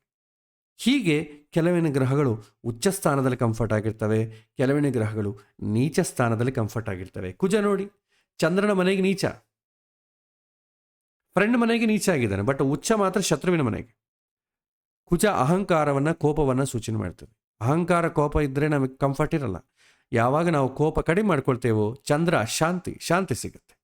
ಸೊ ಹೀಗೆ ನಮ್ಮ ಜೀವನದಲ್ಲಿ ಕೆಲವಿನ ವಿಷಯಗಳನ್ನು ಕೂಡ ಈ ಉಚ್ಚ ನೀಚ ಸ್ಥಾನದಲ್ಲಿ ನಾವು ತಿಳ್ಕೊಳ್ಬೋದು. ಇದನ್ನು ನೆಕ್ಸ್ಟ್ ನಾವು ಆ ಗ್ರಹಗಳ ಸೂಚನೆ ಮಾಡುವಂಥ ವಿಷಯಗಳೇನು ಅಂತಂಬ ಒಂದು ಟಾಪಿಕ್ ಇದೆ. ಆ ಟಾಪಿಕ್ ಆದಮೇಲೆ ಇದನ್ನು ಇನ್ನೂ ಕ್ಲಿಯರಾಗಿ ಎಕ್ಸ್ಪ್ಲೈನ್ ಮಾಡ್ತೇನೆ. ಸೊ ಇದು ಇವತ್ತಿನ ಪಾಠ. ಇವತ್ತಿನ ಪಾಠದಲ್ಲಿ ನಿಮಗೆ ಟಾಸ್ಕ್ ಏನಂತಂದರೆ, ಬೇರೆ ಎಲ್ಲ ಕೂಡ ಜಸ್ಟ್ ತಿಳ್ಕೊಂಡ್ರೆ ಸಾಕು, ಇದಿದೆ ಅಂತಂದು ಗೊತ್ತಿದ್ರೆ ಸಾಕು. ನಿಮಗೆ ರಾಶಿಗಳ ಹೆಸರು, ಸಾಧ್ಯವಾದರೆ ನಕ್ಷತ್ರಗಳ ಹೆಸರು, ಗ್ರಹಗಳ ಸ್ವಕ್ಷೇತ್ರ, ಗ್ರಹಗಳ ಉಚ್ಚಸ್ಥಾನ, ಗ್ರಹಗಳ ನೀಚಸ್ಥಾನ, ಒಂದು ನೋಟ್ಬುಕ್ಕೋ ಡೈರಿಯೋ ಒಂದು ಇಟ್ಕೊಳ್ಳಿ, ಸಪ್ರೇಟಾಗಿ ಇಟ್ಕೊಂಡ್ಬಿಟ್ಟು ಪ್ರತಿದಿನ ಡೇಟ್ ಹಾಕಿ ಉಚ್ಚಸ್ಥಾನ ಯಾವುದಿದೆ, ನೀಚಸ್ಥಾನ ಯಾವುದಿದೆ ಅಂತ ನೀವು ಹಾಕಿಕೊಳ್ಳೋದು ಪ್ರಯತ್ನ ಮಾಡಿ. ಯಾವ ಗ್ರಹ ಉಚ್ಚಸ್ಥಾನ ಎಲ್ಲಿ ಬರ್ತದೆ, ನೀಚಸ್ಥಾನ ಎಲ್ಲಿ ಬರುತ್ತೆ, ಚೆನ್ನಾಗಿ ಪ್ರಾಕ್ಟೀಸ್. ಪ್ರತಿಯೊಂದು ಕ್ಲಾಸ್ ನಂತರ ನಿಮಗೆ ಪ್ರಾಕ್ಟೀಸ್ ಎಕ್ಸಸೈಸ್ ಕೊಡ್ತೇನೆ. ಅದು ಮಾಡ್ತಾ ಹೋದರೆ ಈ ಬೇಸಿಕ್ಸ್ ಕ್ಲಾಸ್ ಮುಗಿಯೋಷ್ಟವರೆಗೆ ನಿಮಗೆ ಜ್ಯೋತಿಷ್ಯಕ್ಕೆ ಮತ್ತೆ ಟೈಮ್ ಸ್ಪೆಂಡ್ ಮಾಡೋ ಕೆಲಸ ಇಲ್ಲ. ಕಲಿತಾ ಇರ್ತೇವೆ, ಅದರ ಜೊತೆಗೆ ಹೊಸ ವಿಷಯಗಳ ಪ್ರಾಕ್ಟೀಸ್ ಮಾಡ್ತಾ ಇರ್ತೇವೆ. ಇದು ಎರಡು ಪ್ಯಾರಲಲ್ಲ ನಡಿಬೇಕು. ನಾನು ಎಲ್ಲ ಕಲಿತ ಕ್ಲಾಸಲ್ಲಿ ಆದಮೇಲೆ ಕೊನೆಗೆ ಪ್ರಾಕ್ಟೀಸ್ ಮಾಡ್ತೀನಿ ಅಂದರೆ ಅದು ಯಾವತ್ತಿಗೂ ಆಗೋದಿಲ್ಲ, ತುಂಬ ಕನ್ಫ್ಯೂಸ್ ಆಗ್ತದೆ. ಸೊ ಇದು ಇವತ್ತಿನ ಇಲ್ಲಿಗೆ ಇವತ್ತಿನ ಪಾಠವನ್ನು ಮುಕ್ತಾಯ ಮಾಡೋಣ. ಆಮೇಲೆ ಮತ್ತೊಂದು ವಿಚಾರವನ್ನು ಹೇಳಲಿಕ್ಕೆ ಇಷ್ಟಪಡ್ತಿದ್ದೇನೆ. ಒಂದು ನಿಮಿಷ. ನಿಮಗೆ ಕ್ಲಾಸ್ ವಿಡಿಯೋಸ್ ಇನ್ನು ನೋಡಲಿಕ್ಕೆ ಫ್ಲೆಕ್ಸಿಬಲ್ ಆಗಿರೋ ರೀತಿ ಒಂದು ಡಿಸೈನ್ ಮಾಡಿದ್ದೇನೆ. ನೀವು vaishwanara.com ಅಂತ ನೀವು ವೆಬ್ಸೈಟ್ ಓಪನ್ ಮಾಡಿದ ಮೇಲೆ ಇಲ್ಲಿ ಈ ಪಾಠ ಅಂತ ಬರುತ್ತೆ. LMS ನಂತರ ಈ ಪಾಠ ಅಂತಿದೆ. ಅಂದರೆ ಕ್ಲಾಸಸ್ ವೀಡಿಯೋಸು ಎಲ್ಲ ಕೂಡ ನೀವು ಒಂದೇ ಕಡೆ ನೋಡ್ಬೋದು. ಅದಕ್ಕೆ ಸಂಬಂಧಪಟ್ಟ PDF ಮೆಟೀರಿಯಲ್ಸ್ ಕೂಡ ಅಲ್ಲೇ ನೀವು ಡೌನ್ಲೋಡ್ ಮಾಡ್ಕೋಬೋದು. ಸೊ ಈ ಪಾಠ ಅಂತ ನೀವು ಕ್ಲಿಕ್ ಮಾಡಿದ ತಕ್ಷಣ ಈ ರೀತಿ ನಿಮಗೆ ಓಪನ್ ಆಗ್ತದೆ. Recorded YouTube sessions. ಯಾರಿಗೆ ಲೈವ್ ಕ್ಲಾಸ್ ಪಾರ್ಟಿಸಿಪೇಟ್ ಮಾಡ್ಲಿಕ್ಕಾಗಿಲ್ವೋ ಅಥವಾ ಕ್ಲಾಸ್ ಮಾಡಲಿಕ್ಕಾಗಿಲ್ಲ, ಓವರ್ ಎ ಪೀರಿಯಡ್ ಆದಮೇಲೆ ನಾವು ವಾಟ್ಸಾಪಲ್ಲಿ ಯೂಟ್ಯೂಬ್ ಲಿಂಕ್ಗಳನ್ನ ಹುಡುಕೊಳ್ಳೋದು ತುಂಬ ಕಷ್ಟ. ಹಾಗಾಗಿ ನೀವೇನು ಮಾಡ್ತೀರಿ, ಈ ಪೇಜ್ ಓಪನ್ ಮಾಡಿಕೊಂಡು ಇಲ್ಲಿ ಸೆಲೆಕ್ಟ್ ಪ್ಲೇಲಿಸ್ಟ್ ಅಂತ ಇರುತ್ತೆ. ನೀವು ಯಾವ ಬ್ಯಾಚ್ ಆಗಿದ್ದೀರೋ ಆ ಬ್ಯಾಚಿಗೆ ಸಂಬಂಧಪಟ್ಟ ಸೆಲೆಕ್ಟ್ ಮಾಡ್ಕೊಳ್ಳಿ. ಸೊ ಕನ್ನಡ ಇದೆ, ತೆಲುಗು ಇದೆ, ಆಮೇಲೆ ನಮಗೆ ಮನಃಶಾಸ್ತ್ರದ ಪಾಠಗಳು ನಡೀತಾ ಇದೆ. ಹಳೆ ಬ್ಯಾಚ್ ಒಂದಿದೆ, ಹಳೆ ಬ್ಯಾಚಿಗೆ ಸಂಬಂಧಪಟ್ಟ ವೀಡಿಯೋಸು, ಆಮೇಲೆ ಪ್ರಾಕ್ಟೀಸು, ಯಾರಾದರೂ ಪ್ರಶ್ನೋತ್ತರ, ಕೆಲವಿನ ಸಮಯದಲ್ಲಿ ಪ್ರಶ್ನೋತ್ತರಗಳು ತೊಗೊಳ್ತಾ ಇರ್ತೇನೆ, ಅದಕ್ಕೆ ಸಂಬಂಧಪಟ್ಟದ್ದು ಪ್ರಶ್ನೋತ್ತರಗಳು. ಆಮೇಲೆ ಕೆಲವಿನ ಆ್ಯಪ್ಸ್ ಡಿಸೈನ್ ಮಾಡಿದಾಗ ಅದಕ್ಕೆ ಸಂಬಂಧಪಟ್ಟ ಲಿಂಕ್ಸ್ ಎಲ್ಲ ಕೂಡ ನಿಮಗೆ ಇದರಲ್ಲಿ ಇರ್ತದೆ. ಸಪೋಸ್ ನಾವಿವ ಜ್ಯೋತಿಷ್ಯ ಕನ್ನಡ 2025 ಈಗ ನಡೀತಾ ಇರೋದು, ಅದನ್ನು ಕ್ಲಿಕ್ ಮಾಡಿದ ತಕ್ಷಣ ಮೊದಲನೇ class watch video plus PDF link. So ಈ ವಾಚ್ ವಿಡಿಯೋ ಪ್ರೆಸ್ ಮಾಡಿದ ತಕ್ಷಣ ನಿಮಗೆ ಆಟೋಮೆಟಿಕ್ಕಾಗಿ ಯೂಟ್ಯೂಬ್ ವಿಡಿಯೋ ಓಪನ್ ಆಗ್ತದೆ. ನೀವು ಸ್ಮಾರ್ಟ್ಫೋನ್ ಬಳಸ್ತಾ ಇದ್ದರೆ ಆಟೋಮೆಟಿಕ್ಕಾಗಿ ನಿಮಗೆ ಯೂಟ್ಯೂಬ್ ಆ್ಯಪಲ್ಲೇ ಡೈರೆಕ್ಟಾಗಿ ನಿಮಗೆ ಪ್ಲೇ ಆಗಿಬಿಡ್ತದೆ. ಸೊ ಆಮೇಲೆ ನೀವು ಮತ್ತೆ ಬ್ಯಾಕ್ ಬಂದು PDF ಮೆಟೀರಿಯಲ್ ಬೇಕು ಅಂದರೆ ಇಲ್ಲಿ PDF ಅಂತಿದ್ದೆಲ್ಲ ಕ್ಲಿಕ್ ಮಾಡಿದ ತಕ್ಷಣ ಆಟೋಮೆಟಿಕ್ಕಾಗಿ ನಾನು ಅದಕ್ಕೆ ನೋಟ್ಸ್ ಏನು ಕೊಟ್ಟಿದ್ದೇನೆ ಆ ನೋಟ್ಸ್ ಅಂತಂಬೋದು ನಿಮಗೆ ಇಲ್ಲಿ ಡಿಸ್ಪ್ಲೇ ಆಗ್ತದೆ. ಇದು ಸ್ವಲ್ಪ ನಿಮಗೆ ಸೌಲಭ್ಯ. ಇದು ನಿಮಗೆ ನಡೀತಾ ಇರೋ ಕ್ಲಾಸಸ್ ಎಲ್ಲ ಹೀಗೆ ಆ್ಯಡ್ ಆಗ್ತಾ ಹೋಗ್ತದೆ. ಅದೇ ರೀತಿ ನೋಡಿ, ಕಳೆದ ಬಾರಿ ಜ್ಯೋತಿಷ್ಯ 2012 ಹಳೆ ಬ್ಯಾಚು ವೀಡಿಯೋಸು ಪ್ಲಸ್ ಮೆಟೀರಿಯಲ್. ಹಳೆ ಬ್ಯಾಚನ್ನು ನೋಡ್ಲಿಕ್ಕೆ ಹೋಗಬೇಡಿ, ಕನ್ಫ್ಯೂಸ್ ಆಗ್ತದೆ. ನೋಡ್ರಿ ಏನು ತೊಂದರೆ ಇಲ್ಲ, ಬಟ್ ಕನ್ಫ್ಯೂಸ್ ಆಗ್ತದೆ. ಸೊ ಈ ಕ್ಲಾಸಸ್ ಎಷ್ಟಿದೆಯೋ ಅಷ್ಟೆಲ್ಲ ಕೂಡ ನಿಮಗಿಲ್ಲಿ ಡಿಸ್ಪ್ಲೇ ಮಾಡ್ತದೆ. ಅದೇ ರೀತಿ ಮನಃಶಾಸ್ತ್ರ ತುಂಬ ಇಂಪಾರ್ಟೆಂಟ್, ಅದನ್ನು ದಯವಿಟ್ಟು ಮಿಸ್ ಮಾಡಿ. ಪ್ರೆಡಿಕ್ಷನ್ ನಿಮಗೆ ಪರ್ಫೆಕ್ಷನ್ ಬರಬೇಕು ಅಂತಂದರೆ ಮನಃಶಾಸ್ತ್ರ ಕ್ಲಾಸ್ ಬೇಕು. ಮನಃಶಾಸ್ತ್ರದ ಕ್ಲಾಸಲ್ಲಿ ನಿಮಗೆ ಇವತ್ತವರೆಗೂ 65 ಕ್ಲಾಸ್ ಆಗಿದೆ. ಅದೆಲ್ಲ ಕೂಡ ನೀವು ಇಲ್ಲಿ ವೀಡಿಯೋಸು ವಾಚ್ ಮಾಡ್ಬೋದು. ಅದೇ ರೀತಿ ಇನ್ನು ಕ್ವಶನ್ ಆ್ಯಂಡ್ ಆನ್ಸರ್ಸ್, ಏನಾದರೂ ಪ್ರಶ್ನೆಗಳೇನಾದರೂ ಡಿಸ್ಕಸ್ ಮಾಡಿದರೆ ಜನರಲ್ ಕ್ವಶನ್ಸ್, ಸ್ಟೂಡೆಂಟ್ಸ್ ಕ್ವಶನ್ಸ್ ಕೇಳ್ತಿರ್ತಾರಲ್ಲ, ಆ ಕ್ವಶನ್ಸ್ ಎಲ್ಲ ಕೂಡ ಇದರಲ್ಲಿ ನಿಮಗೆ ಡಿಸ್ಪ್ಲೇ ಆಗ್ತದೆ. ಸೊ ನಿಮಗೆ ಫ್ರೀ ಸಮಯ ಇತ್ತು ಅಂತಂದರೆ, ಯೂಶ್ವಲಿ ರಿಟೈರ್ಡ್ ಪೀಪಲ್ ಆಗಿರ್ಬೋದು, ಗೃಹಿಣಿಯರಾಗಿರ್ಬೋದು, ಕಲಿಯೋ ಕಾಲಕ್ಕೆ ಅವ್ರಿಗೆ ಫ್ರೀ ಟೈಮ್ ಇದ್ದಾಗ ನೀವು ಇದನ್ನು ನೋಡ್ಬೋದು. ಬಟ್ ಜ್ಯೋತಿಷ್ಯ ವಿಚಾರಕ್ಕೆ ಈಗೇನು ನಡೀತಾ ಇದೆ ಅದೇ ಪಾಠವನ್ನೇ ಮುಂದುವರಿಸಿ, ಕನ್ಫ್ಯೂಸ್ ಇರಲ್ಲ. ಕುತೂಹಲ ಇಡ್ತೀವಿ, ಇನ್ನೂ ಬೇಕು ಕಲ್ತ್ಕೋಬೇಕು ಅಂತ ಕುತೂಹಲ ಇದ್ದವ್ರು ಬೇಕಾದರೆ ನೀವು ಹಳೆ ಬ್ಯಾಚನ್ನು ಜ್ಯೋತಿಷ್ಯ ಕನ್ನಡ 2022 ಇದನ್ನು ಬೇಕಾದ್ರೆ ನೋಡ್ಬೋದು. ನಿಮಗೆ ಟೈಮ್ ಇದೆ, ಒಂದು ವಾರವರೆಗೂ ನಾನು ಯಾಕೆ ವೆಯ್ಟ್ ಮಾಡಬೇಕು ಅಂತಂದರೆ ನೀವು ಆ ಕ್ಲಾಸಸ್ ವೀಡಿಯೋನ ಮುಂದೆ ಕೇಳ್ಬೋದು ಆಫ್ಲೈನಲ್ಲಿ. ಇಲ್ಲ ಈ ಡೈರೆಕ್ಟಾಗಿ ಕ್ಲಾಸ್ಗೆ ಭಾಗವಹಿಸಬೇಕು ಅಂತೇನಿಲ್ಲ, ನೀವು ಇಲ್ಲಿ ಕೂಡ ಡೈರೆಕ್ಟಾಗಿ ವೀಡಿಯೋಸನ್ನು ನೋಡ್ಕೊಳ್ಬೋದು. ಇದು ಈಗ ಸಪೋಸ್ ಯಾರನ್ನ ಫ್ರೆಂಡ್ಸ್ ಇರ್ತಾರೆ, ಅವರು ಗ್ರೂಪಲ್ಲಿ ಜಾಯಿನ್ ಮಾಡೋ ಅವಶ್ಯಕತೆ ಇಲ್ಲ. ಕೇವಲ ಲೈವ್ ಕ್ಲಾಸಿಗೆ ಅಟೆಂಡ್ ಆಗಬೇಕಾದ್ರೆ ಮಾತ್ರ ಗ್ರೂಪಲ್ಲಿ ಜಾಯ್ನ್ ಆಗಿ, ಇಲ್ಲ ಅದರ್ವೈಸ್ ಬೇಕಿಲ್ಲ. ನೀವು ಸೈಲೆಂಟಾಗಿ ಈ ವೆಬ್ಸೈಟ್ ಇರ್ತದೆ, ಆ ವೆಬ್ಸೈಟಲ್ಲಿ ನೀವು ಬ್ರೌಸ್ ಮಾಡ್ಕೊಳ್ತಾ ಹೋಗ್ಬೋದು. ಡೌಟ್ಸ್ ಏನಾದರೂ ಬಂತು ಅಂದ್ಕೊಳ್ಳಿ, ಆವಾಗ ನೀವು ಲೈವ್ ಕ್ಲಾಸಿಗೆ ಬರಬೇಕಾಗ್ತದೆ. ಓಕೆ, ಸೊ ಇದು ಇವತ್ತಿನ ದಿನ ಪಾಠ. ಮತ್ತು ಬರುವಂಥ ವಾರ ಮತ್ತಿಷ್ಟು ಹೊಸ ವಿಚಾರಗಳನ್ನ ತಿಳ್ಕೊಳ್ಳುವಂಥ ಪ್ರಯತ್ನ ಮಾಡೋಣ. ಶ್ರೀಕೃಷ್ಣಾರ್ಪಣಮಸ್ತು.